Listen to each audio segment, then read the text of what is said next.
Hello students, welcome to WB exam portal. 27 এবং 28-এর যে total 6টা শিফট সেটা আমাদের কমপ্লিট হয়েছে এবং তার উপর বেস করে আমরা কিন্তু আজকে টপ তোমাদের ফিজিক্স, কেমিস্ট্রি, বায়োলজি অর্থাৎ জেনারেল সায়েন্সের পোর্শন তোমাদের দিচ্ছি। তোমরা যদি এই প্রশ্নগুলো করে যাও মোটামুটি আমি বলতে পারি তোমাদের কমন পেতে পারে। এখন দেখো, আমরা টপিক ওয়াইজ যদি কোশ্চেন্স ধরি তাহলে এক একটা টপিকে মোটামুটি 50 থেকে 60টা করে কোশ্চেন্স বেরোবে, অর্থাৎ কোর্স থেকে 50 থেকে 60টা, কলা থেকে 50 থেকে 60টা, এরকম প্রত্যেকটা চ্যাপ্টার থেকে বেরোবে। একটা হিউজ পোর্শন তৈরি হয়ে যাবে। সেই জন্য আমি এখানে রেখেছি এমন জিনিস যেটা আমি ফলো করেছি, একটা জিনিস ট্রেন্ড ভালো করে শোনো। যদি তুমি এই দুদিনের ট্রেন্ড জানতে চাও, যদিও এই দুদিন এনাফ নয় ট্রেন্ড বলার জন্য, ছোট্ট দুটো তিনটে কথা বলবো।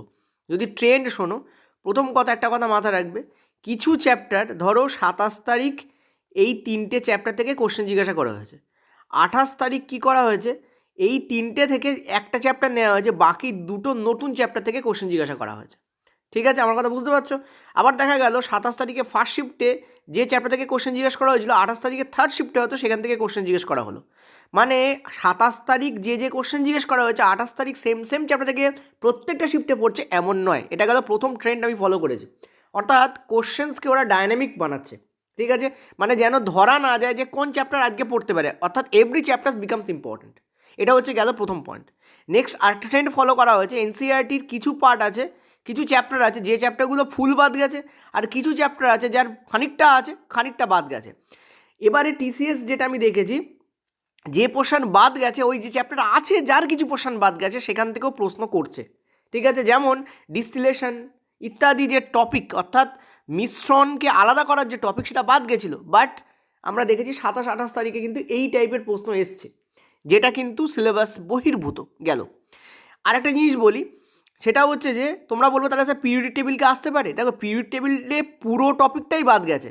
সো এরকম আমার মনে হয় না আসবে যে পুরো টপিক আসবে, কারণ আমরা টেকনিশিয়ান বা অন্যান্য যে পরীক্ষা হয়েছে তাতে আমরা দেখছিলাম যে বাদ যাওয়া টপিক থেকে একটা প্রশ্ন আসেনি, কিন্তু রেলওয়ে গ্রুপ ডিতে কিন্তু বাদ যাওয়া টপিক থেকে পরপর দুদিনই কিন্তু কোশ্চেন্স এসছে। এই জন্য পিরিয়ড টেবিলকে আমাকে করতে হবে? আমি বলবো করতে হবে না। কারণ আমি বলি শোনো, পিরিয়ড টেবিলের অনেক জিনিস অলরেডি অনুপরমাণু, তারপর তোমাদের রাদারফোর্ডের যে পরীক্ষা সেই পার্টটায় ডাল্টনের যে অনুপরমাণুবাদ ওই জায়গাটায় আছে। শুধু তাই নয়, পিরিয়ড টেবিলের যে আয়নীয় পার্ট, আয়নের ব্যাপার, তারপর তোমাদের জিঙ্কের যে পারমাণবিক সংখ্যা ইত্যাদি যে ব্যাপারগুলো, সেগুলো তোমাদের মেটাল নন মেটালের মধ্যেও খানিকটা আছে। সেই জন্য পিরিয়ড টেবিলের অনেকটা পোর্শন ওইখানের কোশ্চেন্স করে দিয়ে চালিয়ে দেওয়া যায়। সেই জন্য টোটাল পিরিয়ড টেবিলকে কিন্তু আনার দরকার পড়ছে না। কোন জায়গাটা পিরিয়ড টেবিলে যদি আসে তাহলে বুঝো পিরিয়ড টেবিল। ধরো বললো যে শ্রেণী অনুযায়ী তুমি ট্রেন্ড বলো, পারমাণবিক ব্যাসার্ধ কমছে না বাড়ছে, এগুলো স্পেসিফিক্যালি পিরিয়ডিক টেবিলেরই পার্ট। ঠিক আছে, আমার মনে হয় না এগুলো আসবে। কিন্তু যে চ্যাপ্টার থেকে আমাদের পুরো বাদ যায়নি তার কিছু কিছু পোর্শন কিন্তু পড়ছে, বা ওর সঙ্গে রিলেটেড কোনো চ্যাপ্টার থাকলে যেটা সিলেবাসে আছে, অথচ ধরো মানে আমি বলতে চাইছি থার্ড চ্যাপ্টারটা সিলেবাসে আছে, কিন্তু থার্ড চ্যাপ্টার সঙ্গে রিলেটেড হচ্ছে 7th চ্যাপ্টার, সেটা কিন্তু সিলেবাসে নেই। তো থার্ড থেকে কোশ্চেন্স করতে গিয়ে ওরা 7th মধ্যে খানিকটা নিয়ে ফেলছে। এটা কেন হচ্ছে আমি বলছি শোনো, অলরেডি তোমরা জানো স্টাফ সিলেকশন বলেই দিয়েছে যে এআই দিয়ে কোশ্চেন্স করা হচ্ছে, এবং এআইয়ের সঙ্গে যে ওদের টাই আপ হয়েছে সেগুলো সব পাবলিকলি ঘোষণা করেছে। কিন্তু রেল সেটা পাবলিকলি ঘোষণা করেনি। কিন্তু আমরা জানি যে মানুষের কাজের বার্ডেন কমানোর জন্য এই একটা ভীষণ ইম্পর্টেন্ট জিনিস, আর এআই লাভদায়কও। যে কোশ্চেন পেপার তৈরি করতে 3000 মানুষ দরকার পড়বে একটা পুরো সেট করানোর জন্য, মানে পুরো এক্সাম করানোর জন্য, সেটা মাত্র 300 থেকে 400 লোক দিয়ে হয়ে যাচ্ছে। অর্থাৎ 10 ভাগ লোক দিয়ে এটা হয়ে যাচ্ছে। তার মানে ভাবো কত সংখ্যক লোকের স্যালারি, মজুরি সব বেঁচে যাচ্ছে, মানে কোম্পানিকে দিতে হচ্ছে না। তার মানে এআই একটা ইম্পর্টেন্ট ফ্যাক্টর। তো এআইকে যখন তুমি বলে দিচ্ছ ভাই তুমি এই কোশ্চেন পড়ো, তো এআই কী করে জানো তো, ওই কোশ্চেন্সগুলোর মধ্যে যে টার্ম থাকে সেই টার্মগুলোকে খুঁজে বার করে, এবং সেই টার্মের নিরিখে যা প্রশ্ন সেগুলো হাতে দিয়ে দেয়। ঠিক আছে, এবার ঘটনা হচ্ছে দেখা গেল এই টার্মটা হচ্ছে থাকা একটা চ্যাপ্টার মধ্যে আছে, কিন্তু এই সেম টার্মটাই ডিলিট হওয়া একটা চ্যাপ্টার মধ্যেও আছে। তখন এই কোশ্চেন্সটা ডিলিট হওয়া চ্যাপ্টার থেকে এই কোশ্চেন্সটা এখানে এসে জুড়ে যাচ্ছে। এইটা আমার মনে হচ্ছে ব্যক্তিগতভাবে বেসিক্যালি হচ্ছে। যদি এমনটা হয়ে থাকে, ঠিক আছে, যদি এমনটা হয়ে থাকে তাহলে খুব চিন্তা করার কারণ নেই। কারণ একটা জিনিস আমি দেখেছি, আমরা যখন ম্যানুয়াল কোশ্চেন্স করি তখন অনেক বেশি সেই কোশ্চেন্সগুলো টাফ হয়ে যায়, আর আমরা যখন এআইকে কোশ্চেন্স করতে দিই তখন সেই কোশ্চেন্সগুলো খুবই নর্মাল কোশ্চেন্স হয়। তোমরা দেখবে এবারে রেলের যে কোশ্চেন্স আসছে সেগুলো অ্যানালাইটিক্যাল খুব হচ্ছে না, মানে অতিরিক্ত অ্যানালাইটিক্যাল, যেটা 2022 আমরা দেখেছিলাম তেমন হচ্ছে না।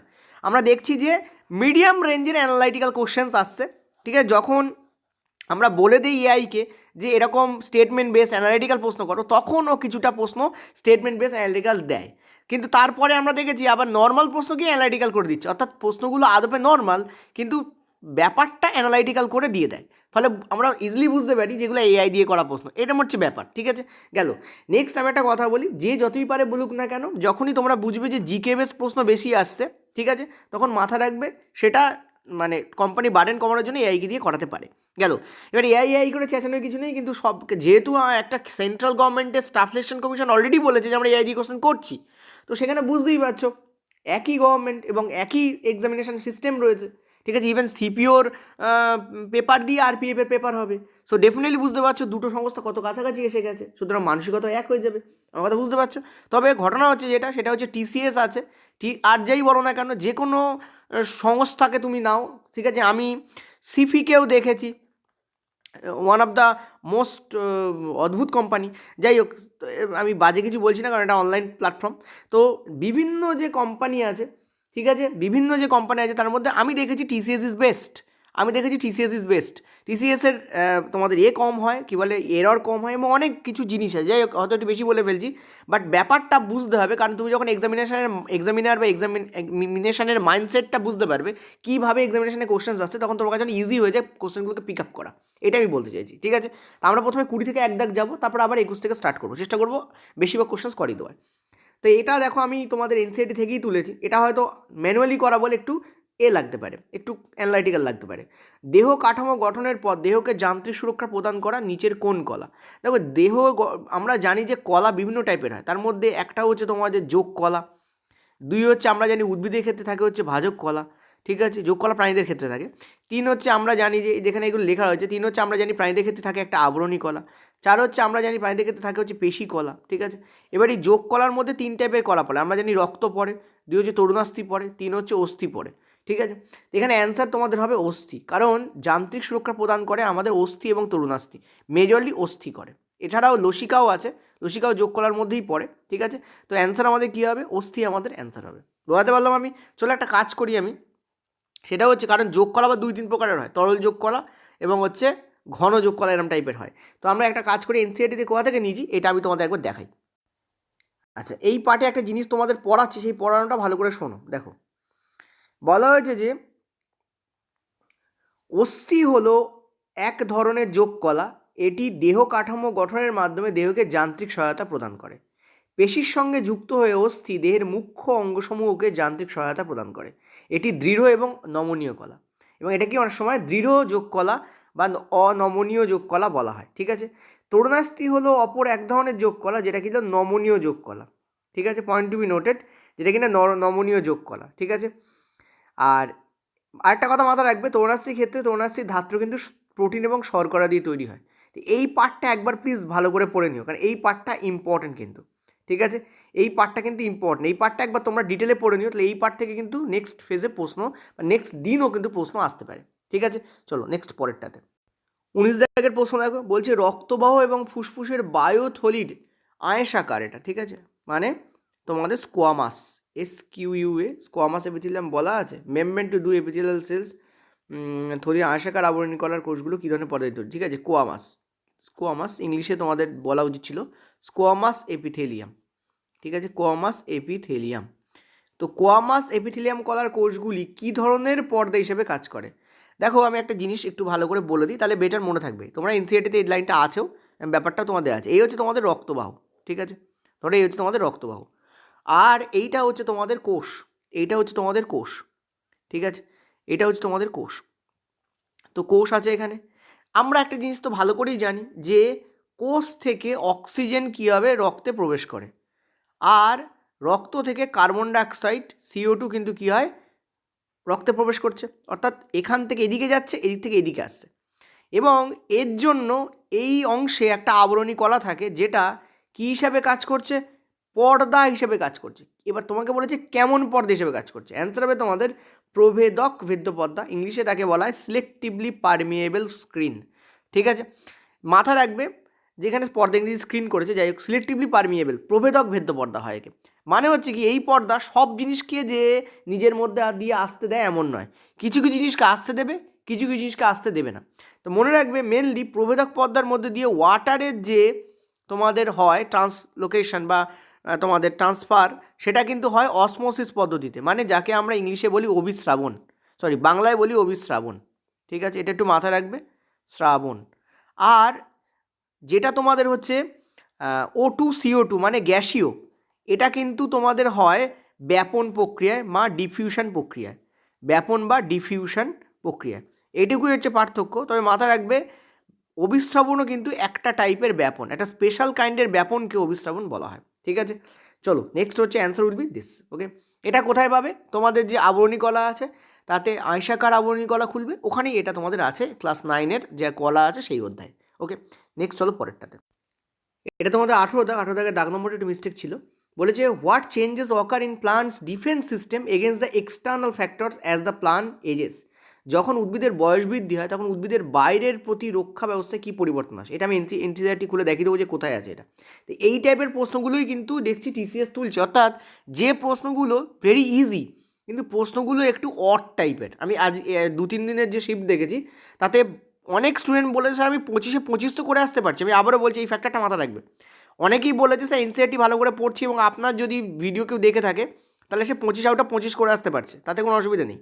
ঘটনা একটা জায়গাতে ঘটছে কি, সেটা হচ্ছে যে এই 25-এ 25টা করতে আমার যদি 10 মিনিট লাগার কথা হতো, কিন্তু 10 মিনিট লাগছে না, আমার কিন্তু লেগে যাচ্ছে হচ্ছে 15 থেকে 17 মিনিট, অর্থাৎ 5 থেকে 7 মিনিট, অনেকের আবার 20 মিনিটও লাগছে।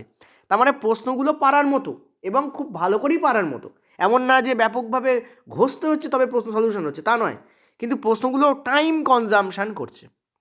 কিছু প্রশ্ন করছেই না, উইদিন সেকেন্ড অ্যান্সার হয়ে যাচ্ছে, আবার কিছু প্রশ্নকে দেখতে যেন টাইম কনজামশন করার মতো নয়, বাট যখন পড়ে অ্যান্সার বার করতে যাচ্ছি তখন কনফিউশন হয়ে যাচ্ছি। তাহলে এই প্রশ্নগুলো একটুখানি অড টাইপের। অনেকে বলছে যে প্রিভিয়াস ইয়ার করলেই হয়ে যাচ্ছে, একদম ভুল কথা। প্রিভিয়াস ইয়ার করলে হচ্ছে না, আমি তোমাকে 100% গ্যারান্টি দিয়ে বলতে পারি। যদি দরকার হয় তোমাদের বাড়ির পাশে যারা পরীক্ষা দিয়েছে তাদের সঙ্গে কথা বলে ভালো করে দেখো। তবে হ্যাঁ, একটা কথা বলি, এলেবেলে লোকের সঙ্গে কথা বলে কিন্তু মুশকিলে পড়ে যাবে, কারণ সে পরীক্ষা দিয়ে এসে সব জানতে গামছালার মতো মনে করে, এরকম অনেকেই আছে। তো ওইটা কিন্তু ভাব দেখালে চলবে না।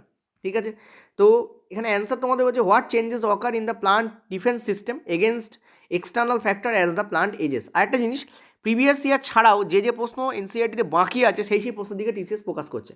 ঠিক আছে, কারণ যখন খুব লেন্দি একটা ডিউরেশনের পরে পরীক্ষা হয় তখন যিনি এক্সামিনার তিনিও জানেন যে এইসব প্রশ্ন স্টুডেন্টদের মুখস্থ হয়ে গেছে, একদম ঠোঁটস্থ হয়ে গেছে। ঠিক আছে, সো রিপিট কম করে। এখানেও কিন্তু আমি দেখেছি যে প্রিভিয়াস ইয়ার পড়ছে না তা নয়, রিঅ্যাক্টিভিটি সিরিজ থেকে প্রশ্ন আর কী দেবে রে বাবা, রিঅ্যাক্টিভিটি সিরিজের তো প্রশ্ন ওই থাকবে, কিন্তু প্যাটার্ন চেঞ্জ হয়েছে।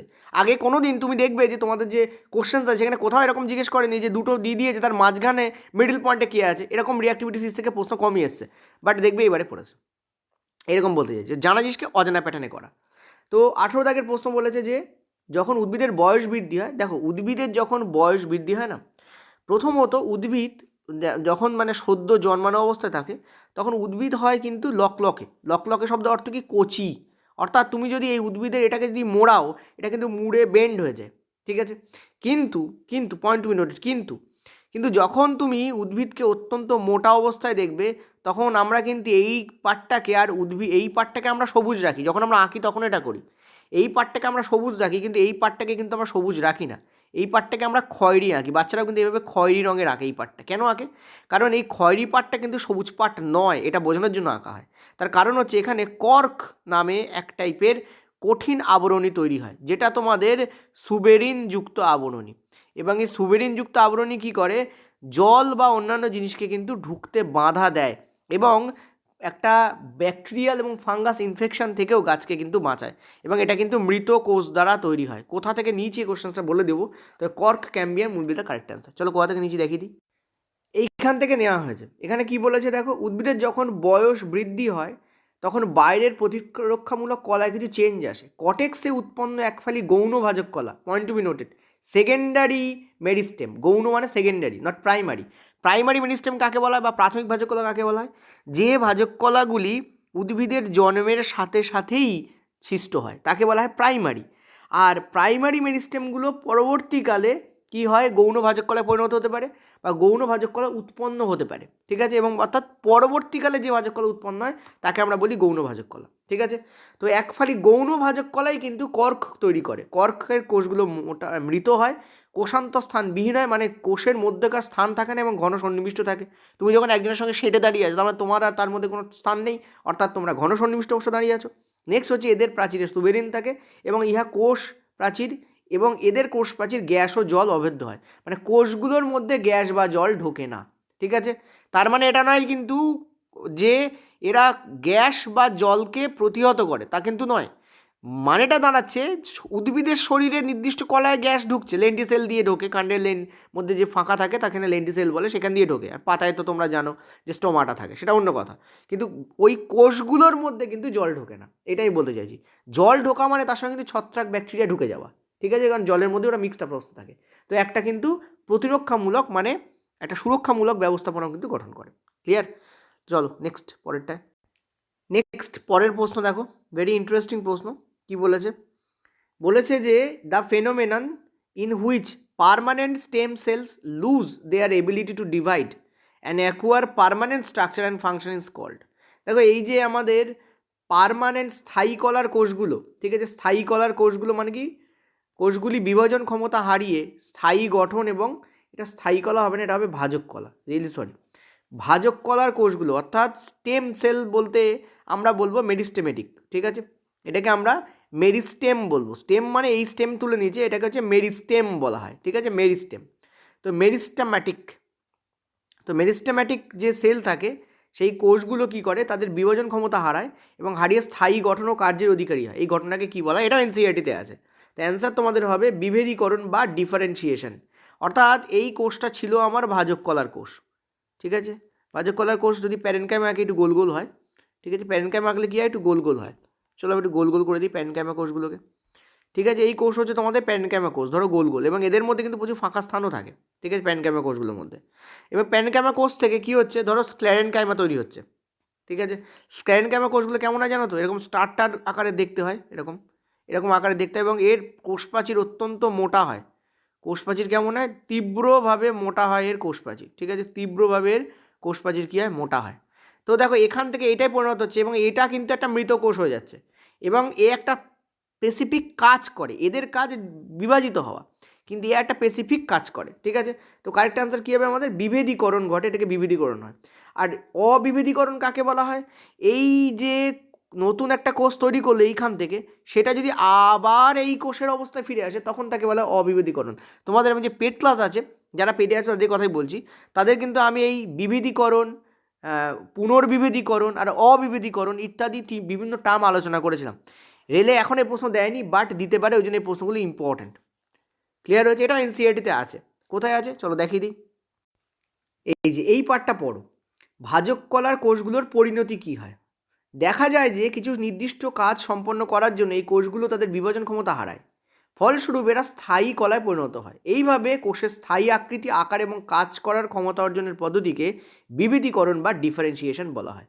বিবিধীকরণের ফলেই কিন্তু নতুন কলা তৈরি হয়। দেখো, তোমরা অনেকেই খুলেই কিন্তু প্রথমে সরল স্থায়ী কলা, তারপর চলে যাও নিচে তোমাদের জটিল স্থায়ী কলা, তারপর তোমরা কোলেনকাইমা, স্কাইরেনকাইমা এসব পড়তে থাকো, কিন্তু ওই যে ছোট্ট একটা জিনিস তোমরা বাদ দিয়ে যাও, ওটা দিয়েই কিন্তু অনেক সময় প্রশ্ন আসে। এটা হচ্ছে ইম্পর্টেন্ট ফ্যাক্টর। ঠিক আছে, তো মনে রাখবে, এটা কিন্তু তোমাদের পরীক্ষায় পড়তে পারে। ফিগার বেস প্রশ্ন বা নিউমেরিক্যালস কম পরিমাণ পড়ছে, তার মানে এটা নয় যে সেকেন্ড ফেজে জিজ্ঞেস করা হবে না। ওই জন্য কোনো কিছু অন্তত পরীক্ষা চলাকালীন অবস্থায় বাদ দেবে না, যে এটা পড়ছে ভাই করে যাবো। মানে তোমাদের প্রশ্ন আলোচনা করার অর্থ কিন্তু এটা নয় তোমাদের ফাঁকিবাজ তৈরি করা, এটা মাথায় রাখবে। কারণ চাকরি পাওয়ার পরে কিন্তু মাইনেটা তোমার পকেটেই ঢুকবে, তো সেটার লোভে অন্তত পড়াশোনা করো। ঠিক আছে, চলো পরেরটাতে। আর একটা জিনিস, এটাকে আমি বলেছিলাম স্ক্লেরেনকাইমা। দেখো, স্ক্লেরেনকাইমা নর্মালি একটু লম্বাটে হয়। ঠিক আছে, এরকম এরকম হয় স্ক্লেরেনকাইমা। এটা স্ক্লেরেনকাইমা না, এটা হচ্ছে কোলেনকাইমা। ঠিক আছে, I am sorry for that, আমি খেয়াল করিনি। এটা হচ্ছে তোমাদের কোলেনকাইমা। ওকে, এইটা হচ্ছে তোমাদের স্ক্লেরেনকাইমা। ঠিক আছে, স্ক্লেরেনকাইমা। ওকে, তোমার একটু মাথায় রেখো। চলো নেক্সট আমার পরেরটায় যাবো। এই প্রশ্নটা খুব ইম্পর্টেন্ট। আমি যখন বলবো কোনো প্রশ্ন খুব ইম্পর্টেন্ট, বা ধরো আমি এখানে স্টার মারছি, তখন একটা স্পেশাল ব্যাপার আছে এই প্রশ্নটা সম্পর্কে, সেটা তোমরা নিজেরা বুঝে নেবে। ঠিক আছে, কেন বুঝে নেবে বলছি, আশা করি বুঝতে পারছো। তো বলছে উদ্ভিদের বৃদ্ধি দের কিছু অংশে মধ্যেই সীমাবদ্ধ থাকে। এটা সরি ফর দ্যাট। ঠিক আছে, এটা সীমাবদ্ধ হবে, কিছু অংশের মধ্যে কি থাকে, মধ্যে থাকে। এইটা তোমাদের অ্যান্সার করলে বেটার হবে। চলো এটাকে আমি মধ্যে, নির্দিষ্ট অংশের মধ্যে থাকে, নির্দিষ্ট অংশের মধ্যে, অ্যাকচুয়ালি এটা হবে তোমাদের সীমাবদ্ধ।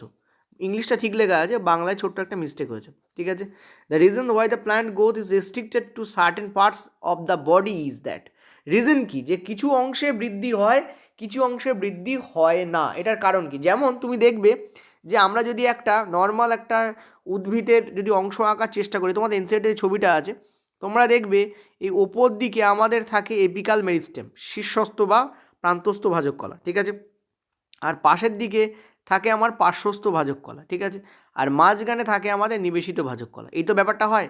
তো আমরা দেখেছি যে এই অঞ্চল আর নিচের দিকে মূলও বৃদ্ধি পায়, অর্থাৎ ওপর দিকে যেমন কাণ্ড বৃদ্ধি পায়, নিচের দিকে কিন্তু মূলও বৃদ্ধি পায়। এর কারণ কি? কারণ দুটোতেই এপিকাল মেরিস্টেম থাকে, অর্থাৎ এই ভাজক কলার কোষগুলো, আর এই অংশটা কিন্তু বৃদ্ধি পাচ্ছে না, এই অংশটা যেমন আছে তেমন আছে, ঠিক আছে।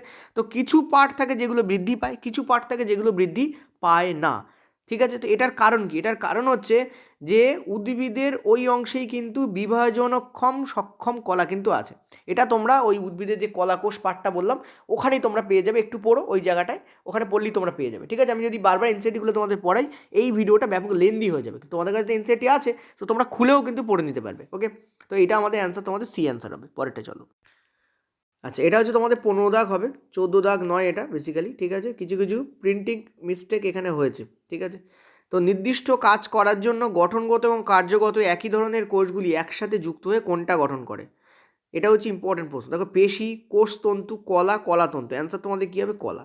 যখন নির্দিষ্ট ধরনের কিছু কোষ আছে এবং তারা যখন একসাথে জুড়ে যাচ্ছে, জুড়ে গিয়ে বলছে ভাই বন্দে মাতারাম, জুড়ে গিয়ে বলছে ভাই লাল ইনকলাব জিন্দাবাদ, ঠিক আছে, জুড়ে গিয়ে বলছে ভাই এই, তার মানে তোমরা বুঝতে পারছো যে বিভিন্ন পার্টির স্লোগান দিচ্ছে, মানে ডেফিনেটলি এ ব্যাটা এই পার্টির, ওই ব্যাটা ওই পার্টির, ওই ব্যাটা সেই পার্টির। ডোন্ট মাইন্ড, আমি পলিটিক্স সাইজ করছি না, আমি জাস্ট তোমাদের ব্যাপারটাকে বলছি, ঠিক আছে। অনেক সময় ব্যাপার বলতে গিয়ে কী হয়, এমন কিছু এক্সাম্পল আমিও মাঝে মাঝে নিয়ে ফেলি যেটা হয়তো নেওয়া উচিত নয়, আমি নর্মালি তোমাদের বলছি, ঠিক আছে। অর্থাৎ আমরা যখন কোনো কিছু স্লোগান দিই, তার মানে আমরা ভাবি যে আমরা নিজেরাও ওই পার্টির বা ওইটাকে সাপোর্ট করছি, ঠিক আছে।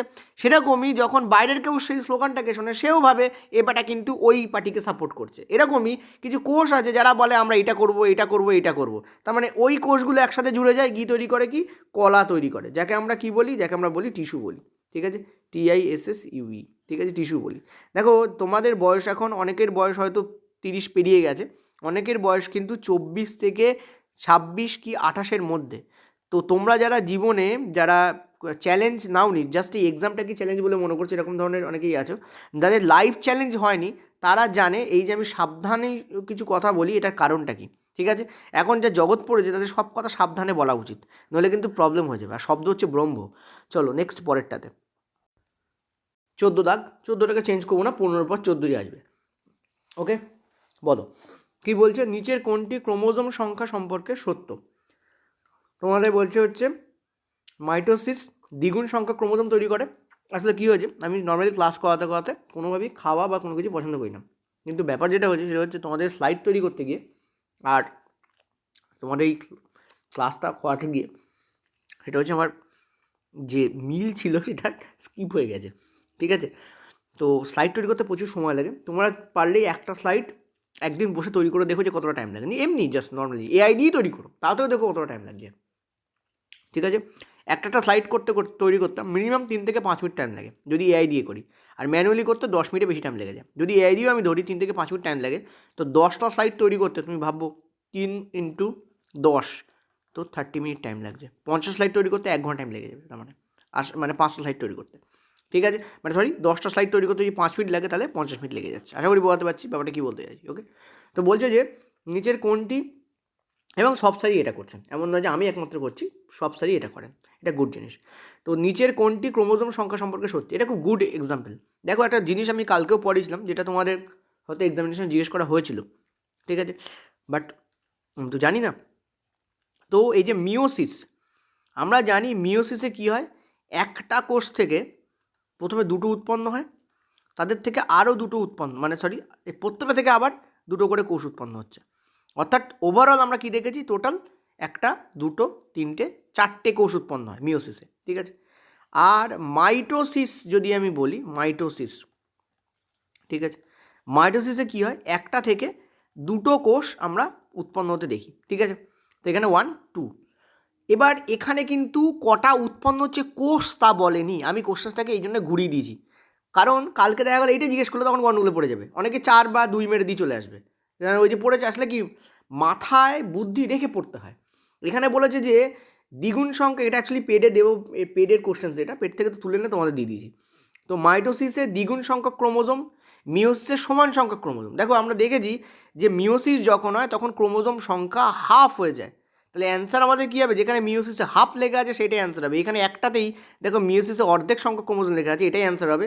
আর মাইটোসিসে আমরা জানি সমান সংখ্যক ক্রোমোজোম হয়, মানে 1:1ই হয়। তো অ্যান্সার আমাদের কিন্তু ডি অপশন হবে। আর যতগুলোই কোষ উৎপন্ন হোক না কেন, প্রত্যেকটাই মাইটোসিসে সমান সংখ্যক ক্রোমোজোম থাকে। এই 1 নম্বর এই যে মাতৃকোষ, তাতে যে পরিমাণ ক্রোমোজোম ছিল দুটোতেই সেম পরিমাণ ক্রোমোজোম থাকে।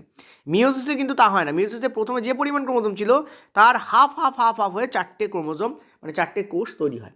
ঠিক আছে, তো অ্যান্সার আমাদের কিন্তু 4 হবে। একটা জিনিস মনে রাখবে, মিওসিসে মূলত জনন কোষ তৈরি হয়, যেমন শুক্রাণু ডিম্বাণু মিওসিস দিয়ে তৈরি হচ্ছে। আর মাইটোসিসে কিন্তু সোমাটিক সেল বা দেহকোষ তৈরি হয়। দেহকোষ তৈরি হয় দেহের বৃদ্ধির জন্য, মূলত দেহের বৃদ্ধির কাজেই মাইটোসিস ব্যবহার হয়। আর প্রজননের ক্ষেত্রে কিন্তু অনেক বেশিরভাগ ক্ষেত্রে মিওসিস ব্যবহার করা হয়। ঠিক আছে, ক্লিয়ার? তো জনন কোষ তৈরি হচ্ছে কিন্তু মিওসিস দিয়ে, আর মাইটোসিস তৈরি হচ্ছে কিন্তু মাইটোসিসে তৈরি হচ্ছে কিন্তু সোমাটিক সেল বা দেহকোষ। ঠিক আছে, এটা মনে রাখবে। চলো নেক্সট পয়েন্টটাতে। আচ্ছা, এটা আছে কোথায় সেটা একটু বলে দিই। সেটা হচ্ছে তোমাদের যে সেল চ্যাপ্টার আছে তোমাদের ক্লাস 9-এ, সেই সেল চ্যাপ্টার একদম লাস্টে চলে যাবে। সেখানে যে প্যারাগ্রাফ আছে সেই প্যারাগ্রাফে দেখবে তোমাদের এই পার্টগুলো লেখা আছে। ঠিক আছে, আর এগুলো বেসিক্যালি কোনো চ্যাপ্টার খোলার দরকার নেই, নর্মাল যারা জানে তারাও জানে যে মাইটোসিসের সমান সংখ্যক, মিওসিসের অর্ধেক সংখ্যক হয়। স্টিল কিন্তু পরীক্ষা লেগে গুলিয়ে যেতে পারে যদি এই প্যাটার্নে কোশ্চেনটা দেয়। ঠিক আছে, জানাকে অজানা করে দাও, এটা হচ্ছে টিসিএসের মূল লক্ষ্য। পরেরটাই চলো। 13 দাগ কী বলছে, বিভাজন দশায় নেই এমন একটি কোষের নিউক্লিয়াসে ক্রোমাটিনকে কিভাবে দেখা যায়। এটাও তোমাদের এনসিইআরটির তোলা এবং আমাদের পেডের কোশ্চেন ছিল, আমি সেটাই তোমাদের এখানে তুলে দিয়েছি। যারা পেডের মক টেস্ট দিয়েছো তারাও জানো সেই কোশ্চেনটা ছিল। আর যেহেতু পরীক্ষা চলছে ফলে আমি আর মক টেস্ট দেবো না, এবার থেকে আমি এরকম কোশ্চেন আমি আলোচনা করে দেবো, কারণ এই মুহূর্তে মক টেস্ট না, কোশ্চেন আলোচনাটা ইম্পর্টেন্ট। ঠিক আছে, তো বিভাজন মানে পেডের কথা বলছি। তো বিভাজন দশায় নেই এমন একটি কোষের নিউক্লিয়াসে ক্রোমাটিনকে কীভাবে দেখা যায়। দেখো, বিভাজন দশায় নেই এমন একটা কোষের ক্রোমাটিন তন্তুকে কীভাবে দেখা যায়। ক্রোমাটিন তন্তুকে দেখা যায় সেটা হচ্ছে তোমাদের তন্তুময় পেঁচানো আকারে। যেই বিভাজন শুরু হয় সঙ্গে সঙ্গে ক্রোমাটিন তন্তুগুলো কী হয়, এরকমভাবে থাকে, ক্রোমাটিন তন্তুগুলো এরকমভাবে থাকে। যেই বিভাজন শুরু হয় সঙ্গে সঙ্গে কী হয়, একটা নির্দিষ্ট সজ্জায় আসতে আরম্ভ করে প্রত্যেকটা। ঠিক আছে, নির্দিষ্ট সজ্জায় কী হয়, আসতে আরম্ভ করে। মনে রাখবে, একটা উন্নত এতে কিন্তু একের বেশি ক্রোমোজোম থাকতে পারে। ঠিক আছে, সো সজ্জায় আসতে আরম্ভ করে, পরবর্তীকালে তাদের দ্বারা কী হয়, তোমাদের কোষ বিভাজন সম্ভব হয়। তো অ্যান্সার হবে বিভাজন দশায় নেই এমন ক্ষেত্রে আমরা কিন্তু ক্রোমাটিনকে তন্তুময় পেঁচালো আকারে দেখব। এটা এনসিইআরটিতে কোথায় আছে চলো একটু দেখিয়ে দিই। দেখো, এই যে এই প্যারাটাতে তোমাদের লেখা আছে, এটা কোথায় আছে, তোমাদের যে কোষ আছে সেই কোষের একটা প্যারা লেখা আছে, সেখানে তোমাদের লেখা আছে নিউক্লিয়াসে ক্রোমোজোম বর্তমান, ডেফিনেটলি সবাই জানে। কোষ বিভাজন শুরুর ঠিক আগেই শুধুমাত্র ক্রোমোজোমগুলোকে দেখা যায়, মানে মনে রাখবে কোষ বিভাজনের ঠিক আগে, এক্স্যাক্ট ঠিক আগে কিন্তু ক্রোমোজোম তৈরি হয়, তার আগে কিন্তু ক্রোমোজোমগুলো ক্রোমাটিন আকারেই থাকে। এই সময় এরা দণ্ডাকার গঠন তৈরি করে, অর্থাৎ কোষ বিভাজন যখন হচ্ছে বা কোষ বিভাজনের ঠিক আগের মুহূর্তে ক্রোমোজোম তৈরি এবং তারা দণ্ডাকার মতো দেখতে লাগে। ঠিক আছে, ক্রোমোজোম পিতামাতা থেকে পরবর্তী প্রজন্মে বৈশিষ্ট্য বংশানুসরণের বার্তা ডিএনএ অনুরূপে বহন হয়। আমরা জানি যে আমাদের মা বাবা থেকে তাদের যে চারিত্রিক বৈশিষ্ট্য বা দৈহিক বৈশিষ্ট্য সেটা আমাদের কাছে আসে এবং সেটা ডিএনএ আকারেই আসে, এটা আমরা জানি। ঠিক আছে, ক্রোমোজোম ডিএনএ এবং প্রোটিন দ্বারা তৈরি হয়, এটাও ইম্পর্টেন্ট কিছু বলে দিতে পারে। শুধু ডিএনএ, শুধু প্রোটিন, ডিএনএ অ্যান্ড প্রোটিন, এরকমভাবে কোশ্চেন্স দিতে পারে, গুলিয়ে দেওয়ার মতো কোশ্চেন্স। কারণ দেখো, যে সিলেবাস পড়েছে, যে এনসিইআরটি পড়েছে, তারও এটা মনে না থাকতে পারে যে ডিএনএ আর প্রোটিন দুটোই লেখা আছে ওখানে, হতেই পারে, কারণ লাখ লাখ লাইন রয়েছে। ঠিক আছে, ডিএনএ অণুগুলো কোষের নির্মাণ এবং সংগঠনের জন্য বার্তা বহন করে, এটাও আমরা জানি। ডিএনএর কার্যকরী অংশকে জিন বলে, এটাও আমরা জানি। এইবার আসছে ইম্পর্ট্যান্ট, বিভাজিত হচ্ছে না এমন অবস্থায় ডিএনএ ক্রোমাটিন বস্তুর অংশ হিসাবে অবস্থান করে, ক্রোমাটিন পেঁচানো তন্তুময় গঠনরূপে দৃশ্যমান হয়। ঠিক আছে, মনে রাখবে যখন কোষ বিভাজন শুরু হয় তখনই কিন্তু ক্রোমাটিন বস্তু সংগঠিত ক্রোমোজোম গঠন করে। অর্থাৎ নর্মালি আমরা কোষ যদি দেখি, একটা নর্মাল কোষকে আমরা দেখি, তাহলে কিন্তু আমরা ক্রোমোজোম দেখতে পাবো না, ক্রোমাটিনকেই দেখতে পাবো। কিন্তু সেটা যখন কোষ বিভাজিত অবস্থায় হচ্ছে, ঠিক আছে, তখন কিন্তু তাকে আমরা ক্রোমাটিন দেখতে পাবো না, সেখানে ক্রোমোজোম দেখতে পাবো। বোঝাতে পারছি আমি, মানে ক্রোমোজোম ক্রোমাটিন থেকেই তৈরি হয়। তুমি তোমার ব্যাচেলারদের বাড়িঘর কেমন হয়, এখানে জামা, ওখানে প্যান্ট, ওখানে পাউরুটির টুকরো, ওটা হচ্ছে ক্রোমাটিন। আর সাংসারিক মানুষদের কীরকম দেখতে হয়, ঠিকঠাক জায়গা, সব ফ্রিজে গোছানো, একদম ঠিকঠাক সজ্জিত, ওটা হচ্ছে ক্রোমোজোম। অর্থাৎ ক্রোমাটিন থেকেই ক্রোমোজোম বেসিক্যালি তৈরি হচ্ছে। পরেরটায় চলো। স্পিডটা কিন্তু একটু কমে যাচ্ছে, একটু স্পিডে এগোই হ্যাঁ এবার থেকে। নিচের কোনটি নিজস্ব ডিএনএ এবং রাইবোজোম থাকে? তো অ্যান্সার তোমাদের কী হবে? মাইটোকন্ড্রিয়া অ্যান্ড প্লাস্টিড, এখানে বোথ বলে একটা অ্যান্সার হওয়া উচিত ছিল। তো মাইটোকন্ড্রিয়ারও এবং প্লাস্টিডেরও উভয়ের কিন্তু, এদের দুটোরই কিন্তু ডিএনএ থাকে, এবং এরও কিন্তু তোমাদের কি থাকে, তোমাদের ডিএনএ থাকে, এরও কিন্তু তোমাদের রাইবোজোম থাকে। ঠিক আছে, রাইবোজোম কী করে? প্রোটিন সংশ্লেষে হেল্প করে। ঠিক আছে, কারণ লাইসোজোম থেকে যদি কোশ্চেন তোমাদের পরীক্ষা দিতে পারে, তো রাইবোজোম থেকেও দিতে পারে। ঠিক আছে, এরও কিন্তু তোমাদের কী থাকে? রাইবোজোম থাকে, সেম প্রোটিন সংশ্লেষে হেল্প করে। Okay, important question. তবে মনে রাখবে, প্লাস্টিড কিন্তু কেবলমাত্র উদ্ভিদে পাওয়া যায়। Plastid can not be visible in a animal cell. Plastid can only be available বা only available in plant cell. তো অ্যান্সার হবে উদ্ভিদ কোষে কিন্তু প্লাস্টিড পাওয়া যায়। এখানে মাইটোকন্ড্রিয়া প্লাস্টিড, মানে মাইটোকন্ড্রিয়াকে প্রাণী এবং উদ্ভিদ বোধ কোষে পাওয়া যায়। ঠিক আছে, এন্ডোপ্লাজমিক রেটিকুলাম দুই টাইপের হয়, আমরা জানি রাফ, আর আমরা জানি তোমাদের মসৃণ। ঠিক আছে, রাফ এবং মসৃণ, এটাকে স্মুথ বলে ধরা হয়, আর এটাকে ধরা হয় রাফ, ROUGH। ঠিক আছে, রাফ যেটা, সেটা তোমাদের এর মধ্যে কেন একে রাফ বলা হয়, কারণ এর গায়ে রাইবোজোম লেগে থাকে তাই। আর রাইবোজোম যা কাজ করে, ডেফিনেটলি এও তাই কাজ করবে, কি? প্রোটিন সংশ্লেষ করে। মনে রাখবে, এই রাইবোজোম কিন্তু এন্ডোপ্লাজমিক রেটিকুলামের পার্ট নয়, রাইবোজোমটাই প্রোটিন সংশ্লেষ করে, আর সেই সংগঠিত প্রোটিনকে এন্ডোপ্লাজমিক রেটিকুলাম কী করে? বিভিন্ন জায়গায়, কোষে বিভিন্ন জায়গায় প্রেরণ করে। আর স্মুথ এন্ডোপ্লাজমিক রেটিকুলাম কী করে? মেনলি লিপিড গঠন করে। লিপিড মানে হচ্ছে ফ্যাট, লিপিড তৈরি করে। ঠিক আছে, এটাও কোথায় পাবে? তোমার যে কোষের চ্যাপ্টার আছে সেখানে পেয়ে যাবে। যে না, আমি আর বলে ভিডিওটাকে ফালতু লম্বা করছি না, কাজের কথা আসি। তো এই দুটো অ্যান্সার হবে তোমাদের। তোমরা চাইলে কোষ খোলো, প্রত্যেকটা কোষ অঙ্গরে পড়তে আরম্ভ করে, এর থেকে বেটার তোমরা এনসিইআরটিতে পেয়ে যাবে। ঠিক আছে, চলো নেক্সট। চলো, মুখে দুটো বাদাম ঠুসি আর তোমরা করতে আরম্ভ করো। নিচের কোনটিতে কোষের আকার বৃহত্তর হয়? In which of the following cell size will be larger? দেখো, আমি তোমাদের কালকেও কিন্তু এটা নিয়ে করিয়েছি, আর আমার মন বলছে এই প্রশ্ন অলরেডি পড়েছে বা জিজ্ঞেস করা হবে। আমি তো শুনেছি পড়েছে অলরেডি, মানে এক্সাক্ট এই প্রশ্ন নয়, বারবার বলবো। এবং কী হচ্ছে দেখো, আমি বলে দিচ্ছি তোমাদের। বেসিক্যালি যেটা হয় সেটা হচ্ছে, ধরো এখানে একটা কোষ আছে, ঠিক আছে, এর মধ্যে আছে এক্স ঘনত্বযুক্ত তরল, আর বাইরে আছে ওয়াই ঘনত্বযুক্ত তরল। আমি এভাবেই মনে রাখি, আমি নিজেও এভাবে ফিগার বেস করে মনে রাখি। আর একটা কোষ আছে যার মধ্যে আছে এক্স আর বাইরে আছে ওয়াই। এবার কোষের মধ্যে যে তরল আছে, পয়েন্ট টু বি নোটেড, আমি কী বলছি, কোষের মধ্যে যে তরল আছে তার ঘনত্ব, দ্যাট মিনস এক্সের ঘনত্ব ওয়াইয়ের থেকে যদি বেশি হয়, তাহলে ওয়াইকে আমরা কি বলবো? বলবো অতিসারক দ্রবণ। এক্সের ঘনত্ব বেশি, দেখো, তাহলেই অতি কথাটা আসবে। কার রেসপেক্টে? এক্সের রেসপেক্টে ওয়াইকে আমরা বলবো কি? অতিসারক দ্রবণ। কাকে অতিসারক দ্রবণ বলছি? এক্সকে না ওয়াইকে? ওয়াইকে। কাকে বলছি? ওয়াইকে, মানে বাইরেরটাকে। বহিঃপরিবেশীয়, এনসিইআরটিতে একটা শব্দ লেখা আছে, ওয়াইকে ওরা বলছে বহিঃপরিবেশীয়। ঠিক আছে, এক্সট্রা এনভায়রনমেন্টাল, এনভায়রনমেন্টাল, তো পরিবেশীয়। ঠিক আছে, বহিঃপরিবেশীয় দ্রবণ, এই টার্মটা মনে রাখবে, ইম্পর্টেন্ট। আর যদি এক্সের ঘনত্ব ওয়াইয়ের থেকে কম হয়, তখন আমরা বলছি লঘু। কারণ লঘু কতটা কম হলে আসছে? কার কম? এক্সের কম। কিন্তু লঘু সারক দ্রবণ কাকে বলছি? ওয়াইকে আমরা লঘু সারক দ্রবণ বলছি। এবার আমরা জানি যে জল বা যে কোনো কিছু অলওয়েজ বেশি থেকে কমের দিকে আছে। কম থেকে বেশিতে যাবেটা কী করে রে বাবা? অলরেডি কম, তার থেকে আরও কমই দেবে নাকি? তা তো নয়, ডেফিনেটলি বেশি থেকে কমের দিকে যায়। তো বেশি থেকে কমের দিকে যায়, কোথায় যাবে বেশি থেকে কমের দিকে? ক্লিয়ারলি বুঝতে পারছো? এক্সের ঘনত্ব এখানে বেশি, তার মানে এক্স থেকে জল বেরিয়ে ওয়াইতে যাবে। এখানে কী হয়? এক্স থেকে জল বেরিয়ে ওয়াইতে যায়। ঠিক আছে, আর এখানে কী হয়? ওয়াই থেকে জল বেরিয়ে এক্সে যাবে, কারণ ওয়াইয়ে বেশি, তো ওয়াই থেকে জল বেরিয়ে গিয়ে এক্সে যায়। এ তুমি বলো, জল প্রবেশ করলে কুঞ্চিত হবে, না জল বেরিয়ে গেলে জিনিস চুপসে যায়? জল বেরিয়ে গেলে। ঠিক আছে, জল বেরিয়ে গেলে। তো অ্যান্সার আমাদের কী হবে? জল বেরিয়ে কোথায় যাচ্ছে? কোথা থেকে? কোষ থেকে। কোষ থেকে জল বেরিয়ে কোথায় যাচ্ছে? কোষ থেকে জল বেরিয়ে যাচ্ছে হচ্ছে কোথায়? এই জায়গায়, এইখানে, এই যে এক্স। দেখো, এক্স থেকে জল বেরিয়ে ওয়াইতে যাচ্ছে, তার মানে এক্স যাবে কুঞ্চিত হয়ে। এখানে বলেছে কোষের আকার বৃহত্তর হয়, তা কুঞ্চিত হলে তো ক্ষুদ্র হয়ে যাবে। বৃহত্তর কোথায় হয়? যখন লঘু সারকে রাখা হয়। লঘু সারকে কী হয়? বাইরে থেকে জল ভিতরে প্রবেশ করছে, ওয়াই থেকে জল কী হচ্ছে? ভেতরে প্রবেশ করছে। তো অ্যান্সার আমাদের হবে কি? লঘু সারক দ্রবণ। মনে রাখবে অলওয়েজ, লঘু সারক, এটা মানে মাথা সাঁটিয়ে নাও। লঘু স্মারক হলে কিন্তু কোষ ফুলবে। কোনটা লঘু স্মারক? বাইরেরটা লঘু স্মারক। এরম প্রশ্ন দিতে পারে, কোষীয় দ্রবণ লঘু স্মারক হলে কোষ ফুলবে, বাইরের দ্রবণ লঘু স্মারক হলে কোষ ফুলবে। তোমাদের মাথা যাবে খিচুড়ি পাকিয়ে, কারণ তোমরা শুধু লঘু স্মারকটা মনে রেখেছো, কোনটা লঘু স্মারক মনে রাখোনি। ঠিক আছে, তো মনে রাখবে বহিঃপরিবেশীয় যদি দ্রবণ লঘু স্মারক হয় তবেই কিন্তু কোষ ফুলবে। বাইরেরটা লঘু স্মারক হলে কোষ যাবে ফুলে। ঠিক আছে, আর বাইরেরটা অতিস্মারক হলে কোষ যাবে চুপসে। ওকে, সেম কারণে তুমি যদি এই যে আমি বাদাম এই যে আমি খাচ্ছি, এটা হচ্ছে ভাজা নয়, এটা হচ্ছে তোমাদের ওই জলে ভেজানো বাদাম। সোজা কথা বলতে আমি তোমার রাত্রি মানে 3-4টের দিকে ভিজিয়েছিলাম, সেটা এখন। তো যাই হোক, এবং এতে কিছু অ্যালমন্ডও আছে। তো যেটা ঘটনা সেটা হচ্ছে আমি দেখেছি নর্মাল বাদামে তো হয় না, কিন্তু অ্যালমন্ডে আমি একটা জিনিস দেখেছি।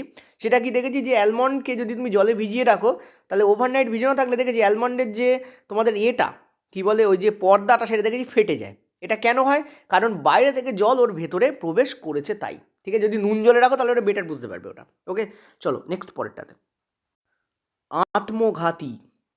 আত্মঘাতী থলি কোশিকার কোন অংশকে বলা হয় আত্মঘাতী থলি? Which is known as suicidal bag of a cell? তো আমরা সবাই জানি যে লাইসোজাইমকে বলা হয়। ঠিক আছে, কিন্তু এখানে একটা ইম্পর্টেন্ট কোশ্চেন আরেকটা হতে পারে, সেটা বলে দিচ্ছি শোনো। ঠিক আছে, এটা একটু স্টার মেরে দিচ্ছি, কেন স্টার মারছি বুঝতে পারছো? তো লাইসোজাইমকে কেন বলা হয়? কারণ লাইসোজাইমের মধ্যে থাকে হচ্ছে উৎসেচক। এই উৎসেচক কী করে? বিভিন্ন যে জৈব জিনিস যা কোষের প্রয়োজনীয় নয় বা কোষে জোর করে ঢুকে পড়েছে, সেটা বিভিন্ন ব্যাকটেরিয়া হতে পারে, তাদেরকে কি করে? তাদেরকে গলিয়ে দেয়, কারণ এর মধ্যে উৎসেচক থাকে। এছাড়া বিভিন্ন বর্জ্য পদার্থ লাইসোজাইম কিন্তু গলাতে পারে। ঠিক আছে, অবাঞ্ছিত কোনো জিনিস ঢুকে পড়লে লাইসোজাইম সেটাকে কী করতে পারে? গলাতে পারে। শুধু তাই নয়, কোনো কোষাঙ্গাণু কোষের মধ্যে খারাপ হয়ে গেছে তাকেও কিন্তু লাইসোজাইম কী করে? ডিস্ট্রয় করে দিতে পারে। তো উৎসেচক হয়। প্রশ্ন হচ্ছে, এই উৎসেচক কি লাইসোজাইমের মধ্যে উৎপন্ন হয়? না, এই উৎসেচক লাইসোজাইম স্টোর করে রাখে। উৎপন্ন হয় কোথা থেকে সেটা তোমাদের এনসিইআরটিতে আছে। চলো আমি এনসিইআরটি একবার দেখাই, তবে তোমরা বুঝতে পারবে। খুলে ফেলেছি সেই ম্যাজিক পেজে দেখো কী বলেছে। লাইসোজাইম হলো পাচক উৎসেচক দ্বারা পূর্ণ পর্দাবৃত থলির মতো কোষাঙ্গাণু। এই উৎসেচকগুলো অমসৃণ এন্ডোপ্লাজমিক জালিকা থেকে সংশ্লিষ্ট হয়। লাইসোজাইম কী করে? ওই উৎসেচকগুলোকে সঞ্চিত করে রাখে, স্টোর করে রাখে। উৎপন্ন কে করে? অমসৃণ রাফ এন্ডোপ্লাজমিক রেটিকুলাম। এটা মনে রাখবে একটু। ঠিক আছে, চলো নেক্সট পরেরটাতে। আর এই পেজটা তোমরা চাইলে একবার পুরোটা পড়ে নিতে পারো। ঠিক আছে, চলো। তো অ্যান্সার আমাদের কী হবে? অমসৃণ এন্ডো, ঠিক আছে, প্লাজমিক রেটিকুলাম। প্লাজমিক রেটিকুলাম। ক্লিয়ার? চলো পরেরটাতে। সীসা নাইট্রেটকে গরম করলে যে বাদামি, এগুলো আমি তোমাদের সব স্টার মারবো, কেন আশা করি বুঝতে পারছো। যে বাদামি গ্যাস তৈরি হয় সেটি কোনটি? দেখো, লেড নাইট্রেটকে বাদামি গ্যাস তৈরি তোমাদের যে 27 তারিখের পরে, পরীক্ষার পরে, অর্থাৎ 28 তারিখ সকালবেলা 7টার দিকে আমি যে ভিডিও করেছিলাম, তাতে আমি তোমাদের যেখানে যেখানে রং চেঞ্জ হয় সেই প্রত্যেকটা জিনিস আমি দিয়েছিলাম। সেখানে আমি কিন্তু এই PbNO3 বিয়োজনের কথা বলেছিলাম, এবং পরিষ্কার বলা আছে তাপীয় বিয়োজন। আর বুঝতেই পারছো সেটা কেন আমি বারবার বলছি, কেন করিয়েছিলাম। ঠিক আছে, মানে নিজেকে একটু বড় কেন করছি, সরি ফর দ্যাট, যে অনেকে করে তো তাই জন্য বলছি। কোনো ব্যাপার না, এগুলো অ্যাকচুয়ালি তুমি এনসিইআরটি পড়লেই পারবে, এর জন্য টিচার খুব একটা বড় হয়ে যায় না। তো PbNO3 এটা আমরা বলি তাপীয় বিয়োজন, বা এটাকে আমরা বলি থার্মাল ডিকম্পোজিশন। কী হয়? যখন তুমি উত্তপ্ত করবে তখন এর থেকে 3টে জিনিস তৈরি হবে। একটা হচ্ছে PbO তৈরি হয়, 2 হচ্ছে তোমাদের তৈরি হয় NO2, 3 হচ্ছে তোমাদের তৈরি হয় NO3। ঠিক আছে, সেখানে বলেছে যে বাদামি রঙের যে রহস্যময় গ্যাস, এখন NO2 হবে না NO3 হবে, এটা দিয়ে প্রশ্ন কনফিউশন করেছে। NO2 অ্যান্সার হবে। সো এটা কী হবে? Nitrogen dioxide. তো this will be the correct answer. ঠিক আছে, অপশানগুলো একবার খেয়াল করো। ভাগ্য বলে NO3 দেয়নি, অনেকে NO3ও মেরে আসতো। ঠিক আছে, বাদামি বর্ণে কিন্তু গ্যাস উৎপন্ন হবে, মনে করে দেখো, আমি তোমাদের কিন্তু আগের দিন করিয়েছিলাম। আচ্ছা, এক মিনিট, একটা ছোট্ট জিনিস মিস্টেক হয়েছে। NO3 তো হবে না তো, কারণ আমি দেখতে পাচ্ছি এখানে একটা অক্সিজেন বেঁচে থাকবে, তো এখানে অক্সিজেন উৎপন্ন হবে, নট NO3, NO2 উৎপন্ন হবে। ঠিক আছে, আর ব্রাউন গ্যাস এটা একটা জিনিস, এটা কিন্তু বর্ণহীন হয়। আর লেড অক্সাইড কিন্তু তোমাদের ইয়েলো হয়, হলুদ হয়। এখানে যদি তোমাদের এই প্রশ্নটাও আসে তোমরা অ্যান্সার দিতে পারবে। ঠিক আছে, বর্ণহীন থেকে হলুদ হয়ে যাচ্ছে এটা। ওকে, তো এটা নাইট্রোজেন ডাইঅক্সাইডই অ্যান্সার হবে। NO3 মানে আমি বলতে চাইছিলাম যে অপশানে NO3 দেয়নি, তো আমি এখানে NO3 লিখে দিয়েছিলাম। তো এটা হবে O2, কারণ তুমি বিক্রিয়া করলে তুমি দেখতে পাবে NO2O এখানে টোটাল রয়েছে তোমার 3 দুগুণে 6টা, এবং বিক্রিয়া যে ব্যালেন্স করো নেই, তো ভেতরে 3টে রয়েছে, তো একটা দুটো এখানে একটা 3টে থাকবে। ঠিক আছে, চলো নেক্সট পরেরটাতে। পরের প্রশ্ন, উদ্ভিদের ওপরের ও নিচের দিকের বৃদ্ধি কোন কলা দ্বারা হয়? তো আমরা জানি যে উদ্ভিদের ওপরে বৃদ্ধি মানে কাণ্ডে, আর নিচের বৃদ্ধি মানে হচ্ছে মূলে বৃদ্ধি, আর দুটোরই টিপে যখন বৃদ্ধি হয় তখন সেটা এপিকাল মেরিস্টেম দ্বারাই হয়। তো অ্যান্সার তোমাদের কী হবে? শীর্ষ ভাজক কলা বা apical meristem, this will be the correct answer. ঠিক আছে, চলো পরেরটা, এটা তোমরা চাইলে কোষকলা থেকেও পড়ে নিতে পারো, অসুবিধা কিছু নেই। পরেরটা চলো। আচ্ছা, এটা তোমাদের 8 দাগ।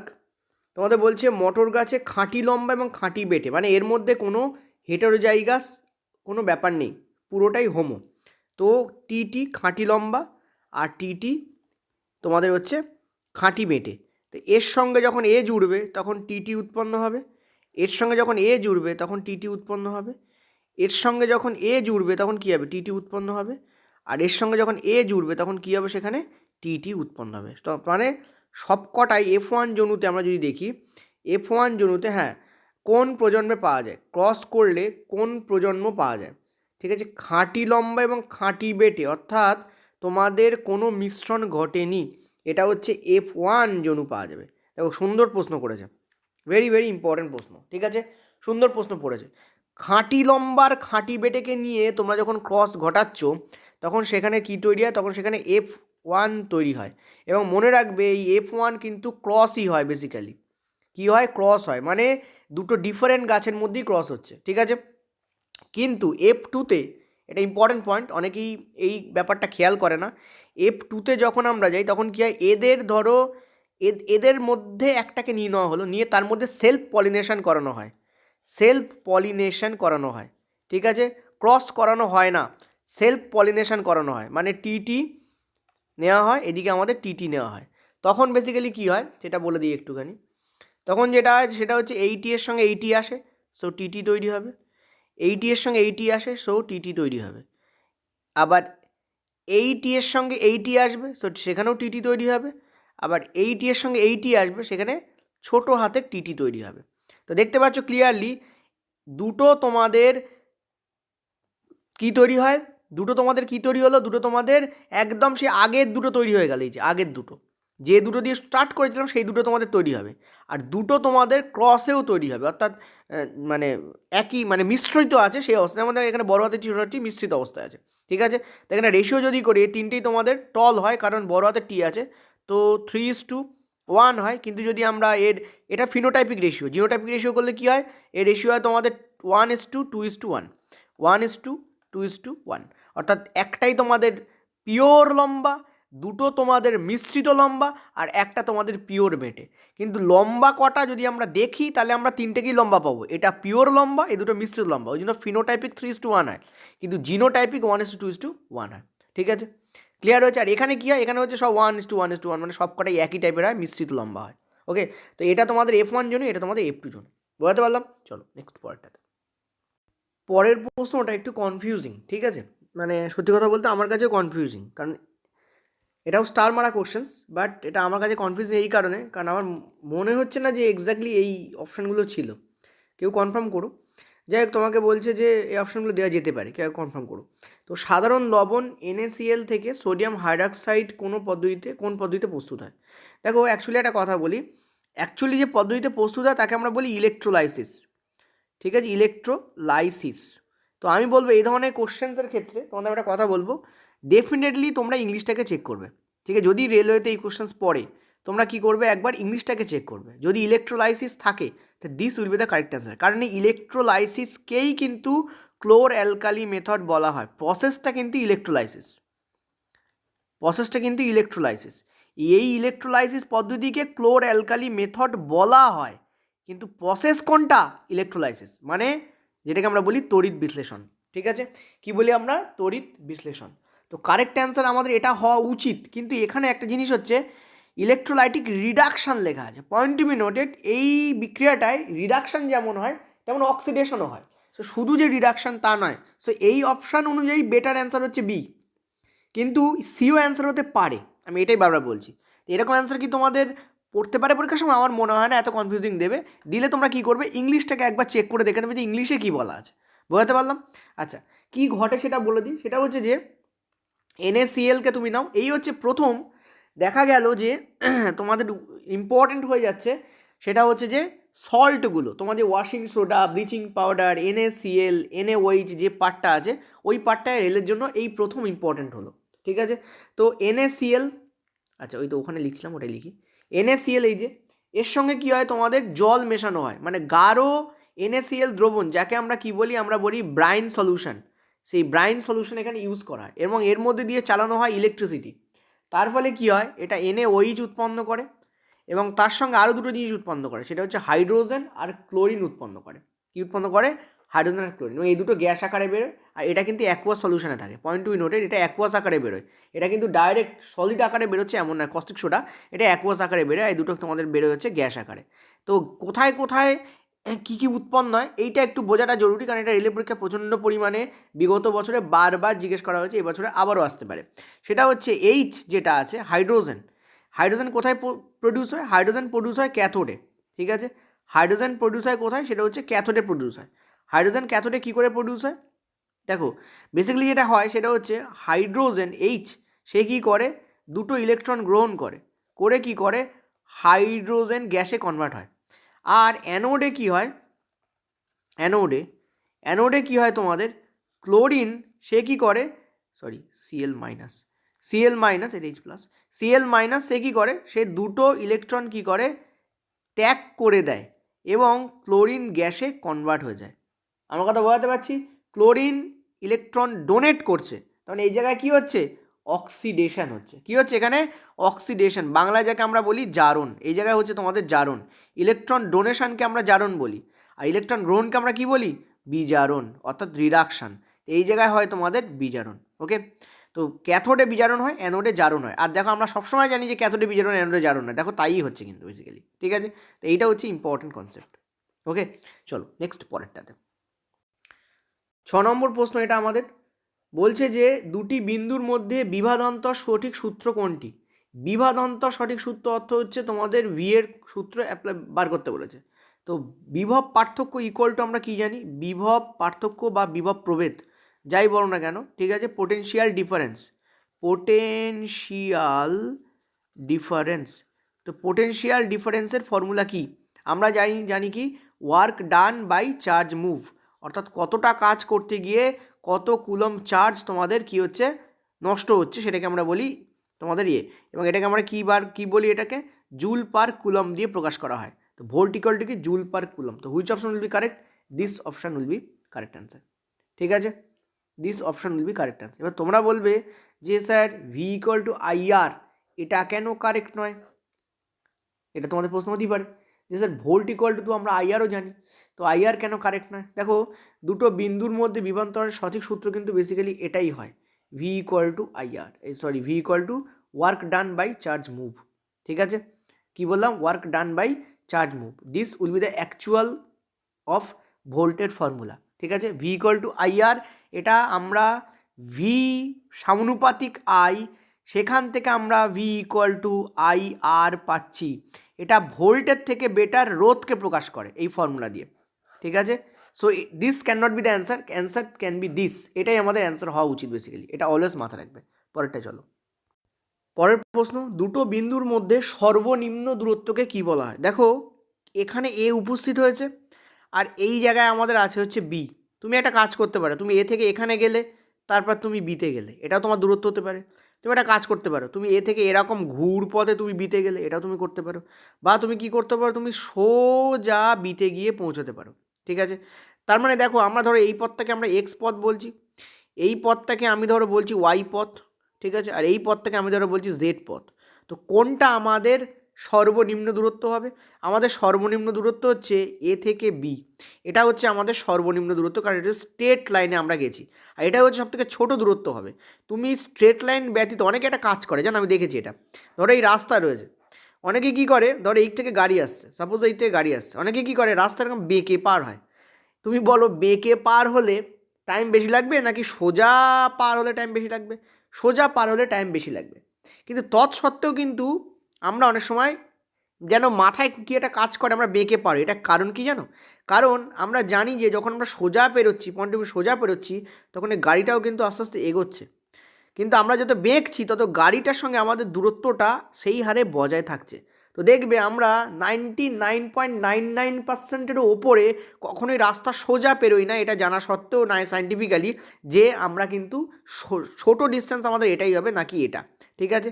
তো এটা একটা সাইকোলজিক্যাল ফ্যাক্টর। ব্রেন আমাদের এটা বলে দেয় যে গাড়ি থেকে দূরে থাকো, গাড়ি থেকে যদি আমরা সোজা পেরোই, ধরো এখানে গাড়ি আছে, আমরা যদি সোজা পেরোচ্ছি তখন কী হয়, আমরা যখন বেঁকে পেরোচ্ছি তখন ভাবো আমরা কিন্তু এই পয়েন্ট থেকে যাত্রা শুরু করে গাড়িও কিন্তু এগিয়ে আসছে, আর আমরাও কিন্তু কী করছি, আমরা কিন্তু কী করছি, বেঁকছি। তার ফলে কী হয়েছে, আমরা গাড়ির থেকে ডিস্টেন্সটা সেফ ডিস্টেন্স বজায় রাখতে পারছি। ফলে এক্ষেত্রে কিন্তু আমরা বেঁকে পেরোনোটাকেই বেশি প্রেফার মনে করি, আর সায়েন্টিফিক্যালি সেটা কারেক্ট। যদিও সোজা পেরোলে কিন্তু ডিস্টেন্স তোমাদের কী হয়, ছোটো হয়। বোঝাতে পারলাম আমি ব্যাপারটা? এটা একটা বাস্তব এক্সাম্পল দিলাম আমাদের আমি, ঠিক আছে। এখানে অ্যান্সার কী হবে, শর্টেস্ট ডিস্টেন্সকে আমরা কী বলি, আমরা বলি হচ্ছে তোমাদের সরণ, আর সরণ ইংরেজি হচ্ছে তোমাদের ডিসপ্লেসমেন্ট। তো কারেক্ট অ্যান্সার উইল বি আমাদের বি হবে, ঠিক আছে। সরণ কিন্তু একটা ভেক্টর রাশি, এটা কিন্তু মনে রাখবে, ঠিক আছে। চলো নেক্সট পরেরটাতে। পরের প্রশ্ন, এটা আমি তোমাদের স্টার মেরে দিচ্ছি, ঠিক আছে। দেখবে 1 থেকে 10 অবধি স্টার মারা আছে। তো টেথোস্কোপের হৃদস্পন্দনের শব্দ ডাক্তারের কানে পৌঁছায় কোন প্রক্রিয়ার মাধ্যমে? অ্যান্সার হবে রিফ্লেকশন অফ সাউন্ড, ঠিক আছে, দেওয়াও আছে রিফ্লেকশন অফ সাউন্ড, ঠিক আছে। অলওয়েজ মনে রাখবে this will be the correct answer, reflex of sound will be the correct answer. রিফ্লেকশনের মাধ্যমে হয়, বারংবার রিফ্লেকশনের মাধ্যমে কী হয়, এটা হচ্ছে তোমাদের টেথোস্কোপ, ধরে নাও, ঠিক আছে, ধরে নাও এই দিস ইজ ইয়োর টেথোস্কোপ, ঠিক আছে, দিস ইজ ইয়োর টেথোস্কোপ। টেথোস্কোপে কী হয়, শব্দ, পয়েন্ট টু বি নোটেড, ধরো তুমি শিশুর বুকে, তুমি ডাক্তার, তুমি শিশুর বুকে টেথোস্কোপটাকে দিয়েছো, তো কী হচ্ছে টেথোস্কোপে শব্দ এরকম, এখানে রিফ্লেক্ট, এখান থেকে রিফ্লেক্ট এই বিন্দুতে এলো, তারপর রিফ্লেক্ট এখানে গেল, আবার রিফ্লেক্ট এই বিন্দুতে এলো, তারপর রিফ্লেক্ট আবার কী হয়, এখানে যায়, আবার রিফ্লেক্ট এই বিন্দুতে এলো, তারপর রিফ্লেক্ট আবার এখানে যায়, এরকম এরকম করতে করতে করতে করতে কী হয়, কানে গিয়ে পৌঁছায়, ঠিক আছে। তো কানে গিয়ে তোমাদের পৌঁছায়, এটা কান। তো কারেক্ট অ্যান্সার আমাদের কী হবে এখানে, প্রতিবর্তন বা রিফ্লেকশনের মাধ্যমে, ঠিক আছে। মনে রাখবে আমাদের যে স্টেডিয়ামের যে হলঘর হয়, সেই হলঘরের ছাদ দেখবে এরকম ডোঙাকৃতি করা, এখানে ধরো প্রচুর মানুষ এখানে বসে আছে, ঠিক আছে। আর কেউ ধরো এখানে ধরো একটা স্টেজ করা আছে, ধরো এখানে একটা স্টেজ করা আছে, ঠিক আছে, এখানে ধরো একটা স্টেজ করা আছে, ঠিক আছে, ধরো এখানে একটা কী করা আছে, একটা স্টেজ করা আছে, ওকে। আর প্রচুর মানুষ বসে আছে, আর একজন তিনি কী করছেন, তিনি এখানে দাঁড়িয়ে দাঁড়িয়ে কী করছেন, তিনি ধরো বক্তৃতা দিচ্ছেন, ধরো এখানে দাঁড়িয়ে দাঁড়িয়ে তিনি, এটা ধরো স্টেজ বক্তৃতা দিচ্ছে। কী হয়, এই বক্তৃতা যখন দেয় তখন যেটা ঘটে সেটা হচ্ছে এই শব্দ এখানে ঠিকরে এদের কানে গিয়ে পৌঁছায়, এখানে ঠিকরে কী হয়, এদের কানে গিয়ে পৌঁছায়, এখানে ঠিকরে কী হয়, এদের কানে গিয়ে পৌঁছায়। তো শব্দ যাতে কানে গিয়ে পৌঁছায় তার জন্য এই প্রতিফলন ক্ষেত্রটাকে ডোঙা বানানো হয়, বা এরকম গোলাকার মতো বা গম্বুজ আকৃতির বানানো হয়, ঠিক আছে। মনে রাখবে এটা, এগুলো দিয়ে প্রশ্ন আসতে পারে। তোমাদের শব্দ আমি পড়াবো, চিন্তা করার কোনো কারণ নেই, আমি চেষ্টা করছি তোমাদের কালকে শব্দ পুরোটা তোমাদের চ্যাপ্টার ভিত্তিকভাবে শব্দটাকে পড়িয়ে দেওয়ার, ওকে। তো এ আমাদের এখানে কিন্তু কারেক্ট অ্যান্সার হবে, ওকে। নেক্সট চলো 3 দাগে। পরের প্রশ্ন, এটা তোমাদের কোরোশন অফ মেটাল পার্টে তোমাদের আছে, এনসিইআরটির যে কোরোশন অফ মেটাল পার্ট আছে তাতে এই অংশটা আছে, অর্থাৎ মেটালগুলো কীভাবে ক্ষয় হয়, ঠিক আছে। কোরোশন অফ মেটাল পার্টে তোমাদের আছে যে সমস্ত মেটাল প্রচণ্ড রিঅ্যাক্টিভ হয়, যেমন আয়রন আছে, ক্যালসিয়াম এবং ম্যাগনেসিয়ামকে, বা সোডিয়াম, ঠিক আছে, সোডিয়াম, তারপরে পটাশিয়াম, তারপরে তোমাদের ক্যালসিয়াম, তারপর তোমাদের ম্যাগনেসিয়াম, ঠিক আছে। পটা গেল শো দেখতে, কোথায়, ক্যালকাটায়, গিয়ে কী করলো, ম্যাগি আলু খেলো, ঠিক আছে। তো এটা তোমাদের বলেছিলাম যে এটা তোমাদের রিঅ্যাক্টিভিটি সিরিজের আমি একটা ট্রিক দিয়েছিলাম। এখানে তোমাদের এই পটাশিয়াম এরা হচ্ছে অত্যন্ত সক্রিয় ধাতু, আর এই পটাশিয়াম আর সোডিয়ামকে তো মানে একদম খুললেই তারা বিক্রিয়া করতে আরম্ভ করে দেয়, এরকম একটা ব্যাপার, ঠিক আছে। তো লোহাকে জং লাগা থেকে বাঁচানোর জন্য, অর্থাৎ যাকে আমরা বলি রাস্টিং, লোহায় রাস্ট হয়, মরিচা পড়ে, সেই রাস্ট থেকে বাঁচার জন্য নিচের কোনটা করা হয়, অ্যান্সার হবে তোমাদের উপরে সব কটা। অনেকে শুধু গ্যালভানাইজেশন পদ্ধতি দাগিয়ে দিয়ে চলে এসছে, বাট সেটা অ্যান্সার নয়, সব কটাই করা হয়। গ্যালভানাইজেশন পদ্ধতি একটা স্পেশাল পদ্ধতি, যেখানে কি করা হয়, আয়রনের ওপরে মানে লোহার ওপরে বেসিক্যালি জিঙ্কের প্রলেপ দেওয়া হয়, ঠিক আছে। কী দেওয়া হয়, জিঙ্কের প্রলেপ, ঠিক আছে। এটাকে বলা হয় তোমাদের গ্যালভানাইজেশন পদ্ধতি, মেনলি জিঙ্কের প্রলেপ দেওয়াকে আমরা গ্যালভানাইজেশন পদ্ধতি বলি। তবে মনে রাখবে যে লোহার ওপরে যে খালি জিঙ্কের প্রলেপই দেওয়া যায় তাও কিন্তু নয়, এটা অনেকেই ভুল ভাবে। লোহার ওপরে কিন্তু টিন প্লেটিং বা ক্রোমিয়ামের প্লেটিংও করা হয়। তোমরা তোমাদের বাড়িতে যে কল ব্যবহার করো, যে জলের কলগুলো ব্যবহার করো, খেয়াল করে দেখবে যে ট্যাপ নলগুলো তোমরা তোমাদের বাড়িতে ব্যবহার করো, ঠিক আছে। ট্যাপ নল, এরকম ট্যাপ নল থাকে না, ট্যাপ নলগুলো ব্যবহার করো তোমরা, যেখান থেকে জল পড়ে। এই ট্যাপ নলগুলো যদি কম দামি হয়, পয়েন্ট টু বি নোটেড, যদি খুব কম দামি ট্যাপ নল হয় তাহলে কী হয়, এই ট্যাপ নলের মধ্যে লোহা থাকে আর তার উপরে ক্রোমিয়ামের প্রলেপ দেওয়া থাকে, ঠিক আছে। এই ট্যাপ নলগুলো শুধু যদি খুব দামি হয় তাহলে কী হয়, এদের ভেতরে ব্রাশ বা পিতল থাকে, তার উপর ক্রোমিয়ামের প্রলেপ দেওয়া থাকে। ঠিক আছে। সো আমি বিভিন্ন কোম্পানিগুলোর নাম করবো না, বাট আমরা জানি যে এরকম ওই জন্য কিছু কলের দাম কম হয়, কিছু কলের দাম প্রচণ্ড বেশি হয়। তার কারণে এটা ব্রাশ বা পিতল ইউজ করলে তখন দাম বেড়ে যায়, লোহা ইউজ করলে দাম কমে যায়, কিন্তু ওপরে প্রলেপটা ক্রোমিয়ামেরই থাকে। ঠিক আছে। টিন প্লেটিং বা ক্রোমিয়াম প্লেটিংও কিন্তু করা যায়, করে কিন্তু লোহাকে কিন্তু বাঁচানো যায়। ঠিক আছে। টিন বা ক্রোমিয়াম প্লেটিং, শুধু জিঙ্কের প্রলেপ না, এই দুটোরও কিন্তু প্রলেপ দেওয়া যেতে পারে। বোঝাতে পারলাম? ইয়েস আর নো বলো। এছাড়া তোমরা জানো যে স্টেনলেস স্টিলের মাধ্যমে কিন্তু করা যেতে পারে। অ্যান্সার কিন্তু হবে এখানে উপরে সব করার মাধ্যমে কিন্তু এটা করা যায়। আমরা তো গাড়ির যে বিভিন্ন পার্টসপত্র তাতে গ্রিস লাগাই, আমরা জানি, রং করি। ঠিক আছে। তোমাদের বাড়িতে গ্রিল রং করা হয় না? রং করা হয়, এটা কী কারণে? জং যাতে না পড়ে। পরেরটা চলো। পরের প্রশ্ন, নিচের কোনটি গর্ভনিরোধক পদ্ধতি বা পদ্ধতি নয়? এটাও তোমাদের স্টার মেরে দিচ্ছি। পদ্ধতি যদি মানে কোশ্চেন্স পড়ে তাহলে অ্যান্সার হবে তোমাদের সব কটা, অল। আর নয় কোনটা? কোনোটাই নয়। সবকটাই তো গর্ভনিরোধক পদ্ধতি, কোনোটাই নয় এমনটা নয়। কন্ডমকে আমরা বলি বেরিয়ার পদ্ধতি। কন্ডমকে আমরা কী বলি? বেরিয়ার পদ্ধতি। তোমরা খেয়াল করো, এর উপরে বেস করে আমি কিন্তু একটা ডিটেল ভিডিও তোমাদের এনসিইআরটির উপর বেস করে আমি কিন্তু আমার পেটে দিয়েছিলাম, একদম ডিটেল ভিডিও জাস্ট এই ব্যাপারগুলোর ওপরে। কপারটি হচ্ছে কন্ট্রাসেপটিক কি ডিভাইস, এটা ডিভাইস মেথড, অর্থাৎ এগুলো হচ্ছে ডিভাইস। কপারটি যেমন আছে তেমন লুপ বলে একটা পার্ট আছে। ঠিক আছে।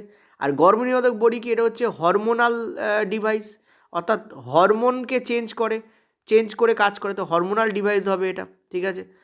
ঠিক আছে। বা তোমাদের যেটাকে আমরা বলি মেডিকেল ডিভাইস।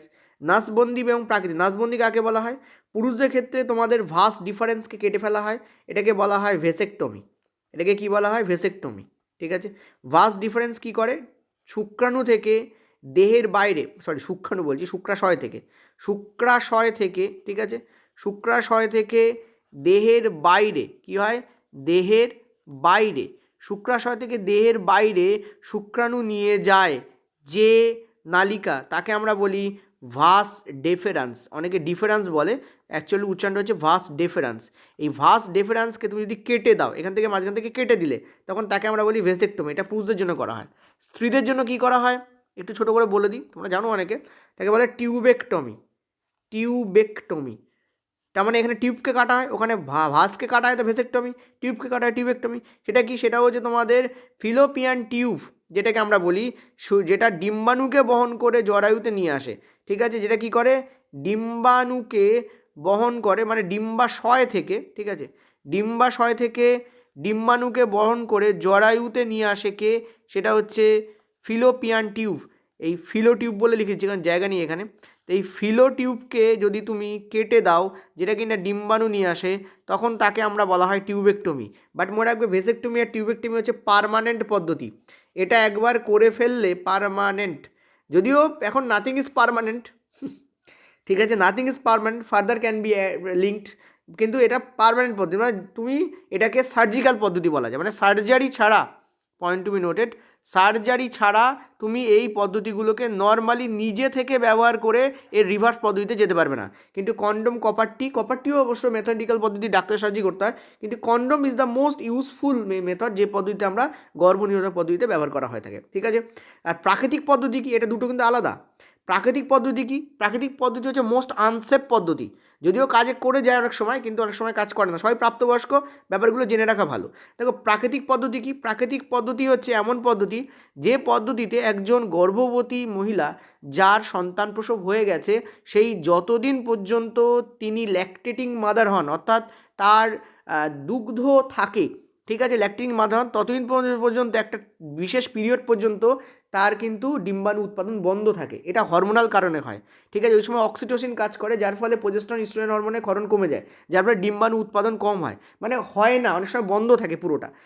তার ফলে কি হয়? এই সময়ে যদি তোমাদের সেক্সুয়াল রিলেশানে তিনি অন্তর্ভুক্ত হন, তখন তার কিন্তু সন্তান সম্ভব হওয়ার সম্ভাবনা কমে যায়। তো এই ল্যাকটেটিং মাদারের ক্ষেত্রে কিন্তু এটা ঘটে। তবে বলা হয় যে মানে মোস্টলি আমি যেটা জানি, যেটা হচ্ছে 6 মান্থ, এটা তোমরা একবার চেক করে দেখো। ঠিক আছে। এই ঘটনার উপর বেস করে ডু নট অ্যাটেম্প্ট। তো 6th মান্থ এটা হচ্ছে সর্বোচ্চ এটা করা যায়।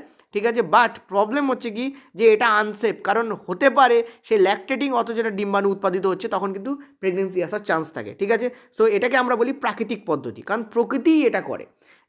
যখনই ল্যাকটেটিং কেউ হন, মানে যার দুগ্ধ আছে, সেরকম কোনো মায়ের কিন্তু ডিম্বাণু উৎপাদন কম থাকে। ঠিক আছে, বা হয় না, কম থাকে মানে কি হয় না। ঠিক আছে, কিন্তু এটা প্রাকৃতিক পদ্ধতি, প্রকৃতি কখন সেটাকে সুইচ অন করে দেয় তার কোনো গ্যারান্টি নেই। এই জন্য এই পদ্ধতিকে মোস্ট আনসেফ পদ্ধতি বলা হয়। সেফেস্ট পদ্ধতি সবকটাই, সোজা কথা বলতে, যদি সঠিকভাবে ব্যবহার করা হয়। ঠিক আছে, তো অ্যান্সার আমাদের কী হবে? অ্যান্সার আমাদের হবে হচ্ছে এখানে অল আর কন্ট্রাসেপ্টিক মেথড। ঠিক আছে, নেক্সট চলো পরেরটাতে।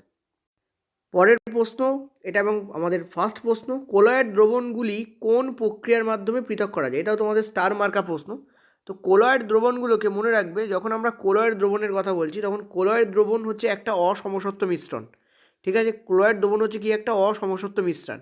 আর অসমসত্ব মিশ্রণকে অনেকভাবে করা যায়। কোলয়েড দু প্রকারের অসমসত্ব মিশ্রণ, একটা হচ্ছে কোলয়েড, দুই হচ্ছে প্রলম্বন। ঠিক আছে, দুই হচ্ছে কি প্রলম্বন।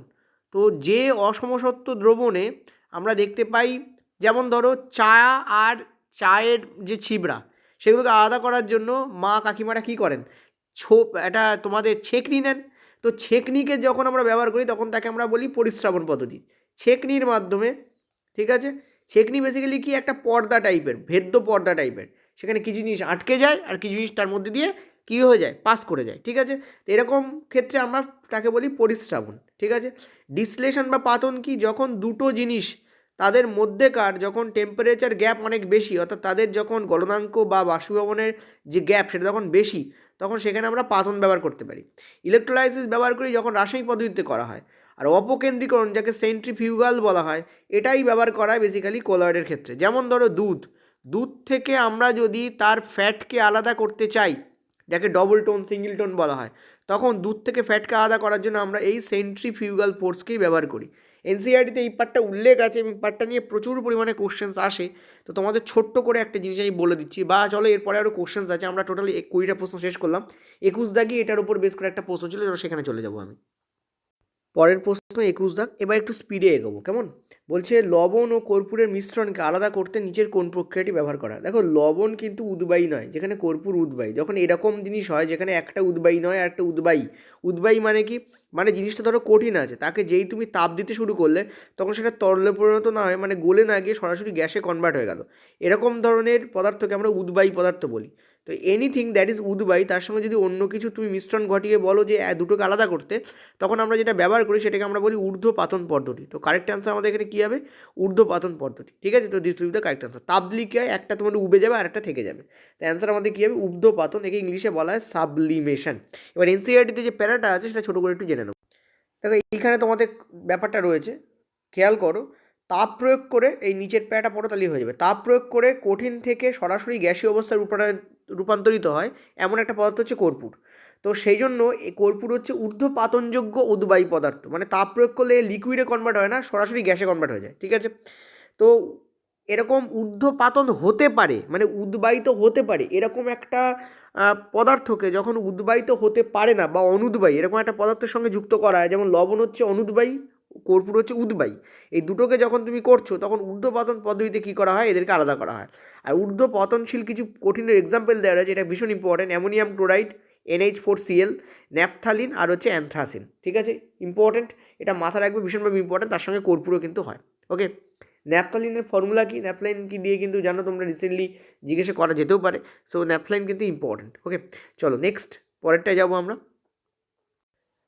পরের প্রশ্ন আছে, এই প্রশ্নটা করার জন্য তোমাদের এনসিইআরটি দেখালে ভালো হতো। দেখো, আংশিক পাতন পদ্ধতি বা যাকে বলা হয় ফ্র্যাকশনাল ডিস্টিলেশন। ঠিক আছে, একে বলা হয় ফ্র্যাকশনাল ডিস্টিলেশন। ঠিক আছে, ডিস্টিলেশন, ফ্র্যাকশনাল ডিস্টিলেশন পদ্ধতিতে দুটো ইউনিক জিনিস থাকে যেটা ডিস্টিলেশনে থাকে না। একটা ডিস্টিলেশনেও থাকে, সেটা হচ্ছে ফ্র্যাকশনাল কলম থাকে। ফ্র্যাকশনাল তোমাদের ডিস্টিলেশনে একটা জিনিস থাকে যেটাকে আমরা বলি ফ্র্যাকশনাল কলম।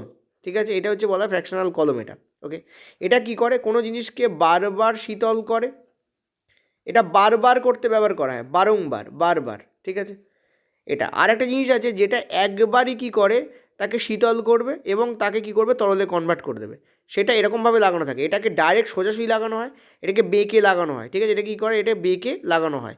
এই দুটো জিনিস থাকে, এই যে বেঁকে যেটা লাগানো হচ্ছে, এই যে বেঁকে যেটা লাগানো হচ্ছে এটাকে বলা হয় কনডেন্সার বা জল শীতক। এটাকে কি বলা হয়? কনডেন্সার বা জল শীতক। ইংলিশে একে বলা হয় জল শীতক। ঠিক আছে, কি বলা হয়? জল শীতক। তো এই জল শীতকের মধ্যে দিয়ে কোনো লিকুইড যখন বাষ্পাকারে প্রবেশ করে তখন ঘনীভূত হয়। পয়েন্ট একবারই হয়, এটা বারবার না, এটা একবারই ঘনীভূত হয় এবং সেখান থেকে বাষ্প ঘনীভূত হলে তরলে কনভার্ট হয়। বাষ্প ঘনীভূত হলে কি হয় মনে রাখবে, বাষ্প যখন ঘনীভূত হচ্ছে তখন সেটা তরলে কনভার্ট হয়ে যায়। একটাকে ডাইরেক্ট এরকম লম্বালম্বি লাগানো হয়, একটাকে এরকম পাতিয়ে লাগানো বা আনত করে লাগানো হয়।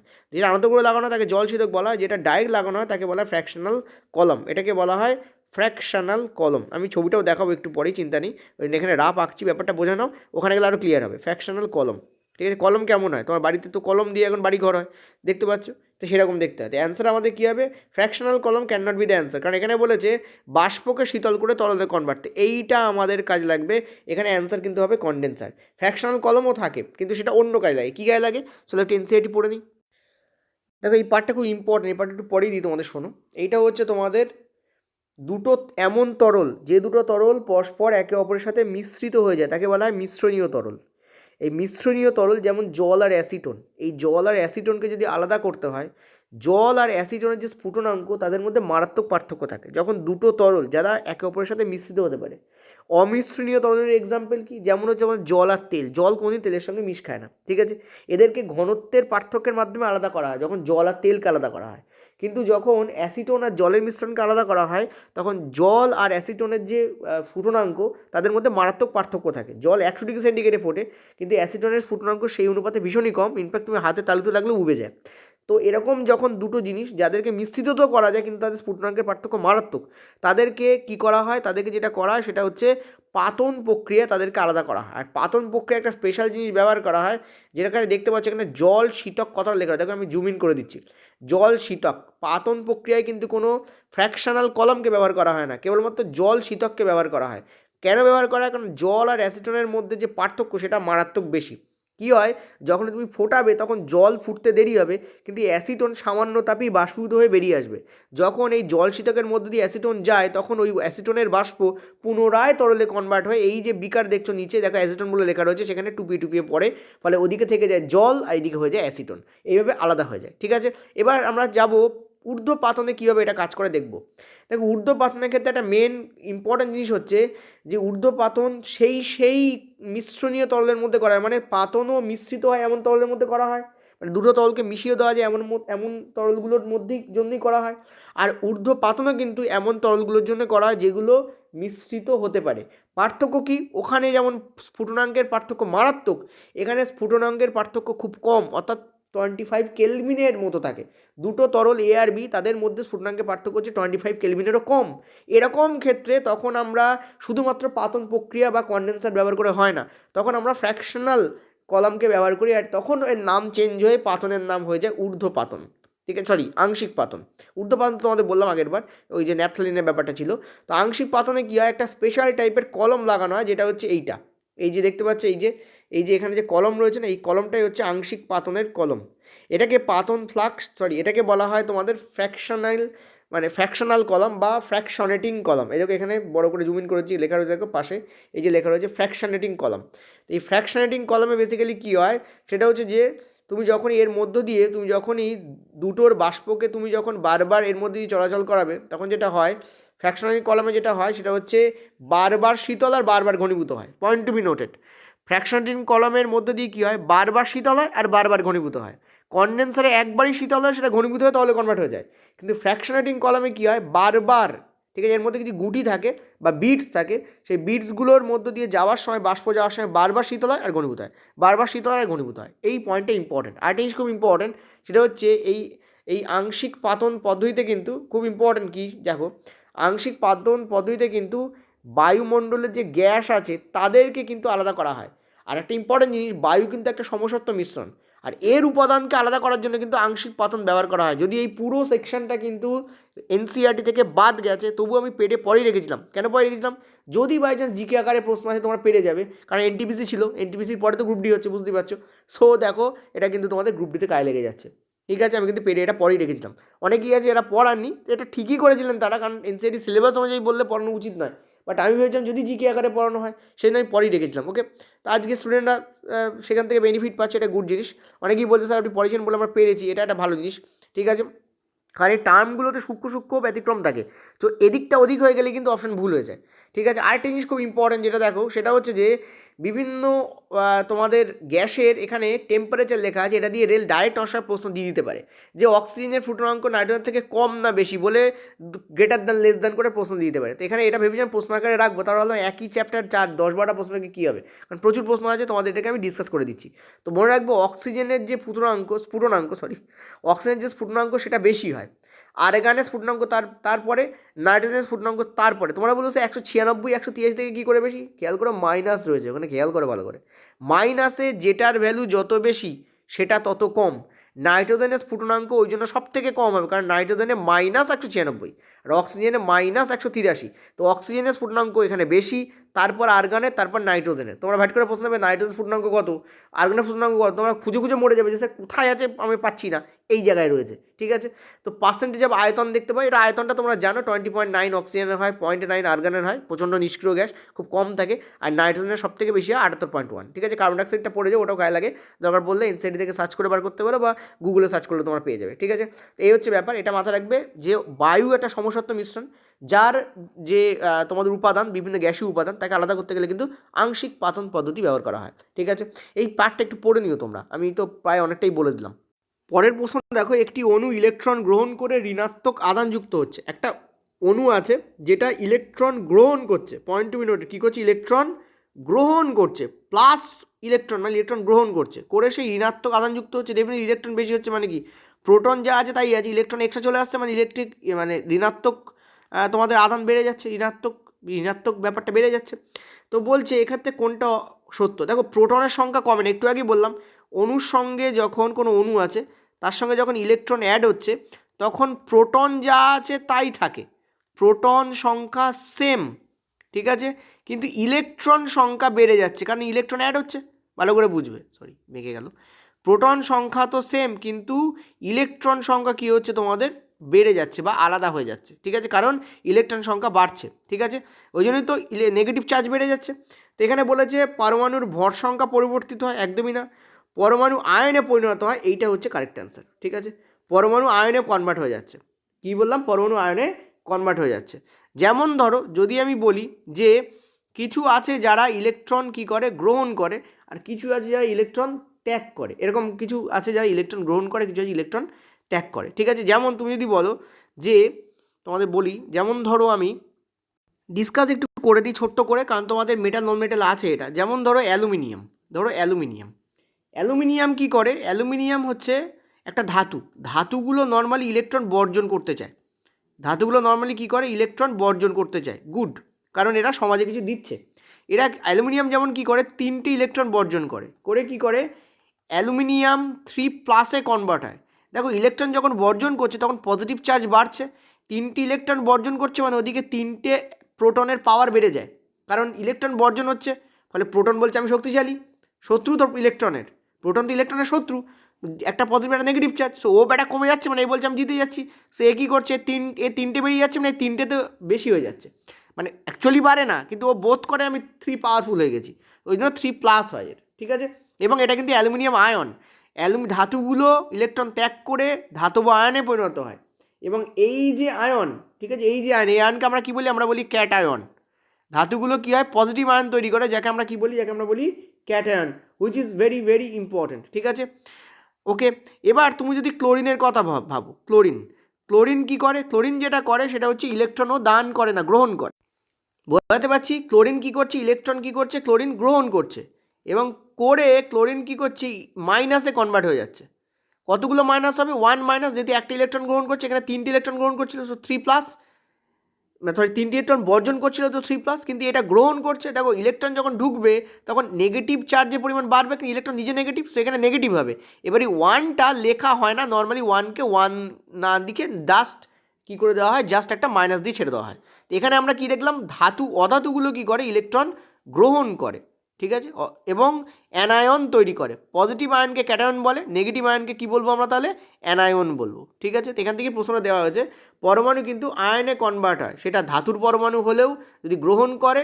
দেখো এখানে বলেছে ইলেকট্রন গ্রহণ করে ঋণাত্মক হচ্ছে, এটা কিন্তু কেমন পরমাণু বলো তো? এটা কিন্তু অধাতুর পরমাণু। ঠিক আছে, কারণ অধাতুর পরমাণুই কিন্তু কী করতে পারে? ইলেকট্রন গ্রহণ করতে পারে। ঠিক আছে, এরকম ছোটো ছোটো কোশ্চেন্স থাকে, একটা কনসেপ্ট ক্লিয়ার থাকলে বাকি কোশ্চেনগুলো অটোমেটিক হয়ে যায়। এখানে আমি যতগুলো কথা বললাম প্রত্যেকটা দিয়ে কিন্তু একটা একটা করে কোশ্চেন তৈরি করা যায়। পরেরটা চলো।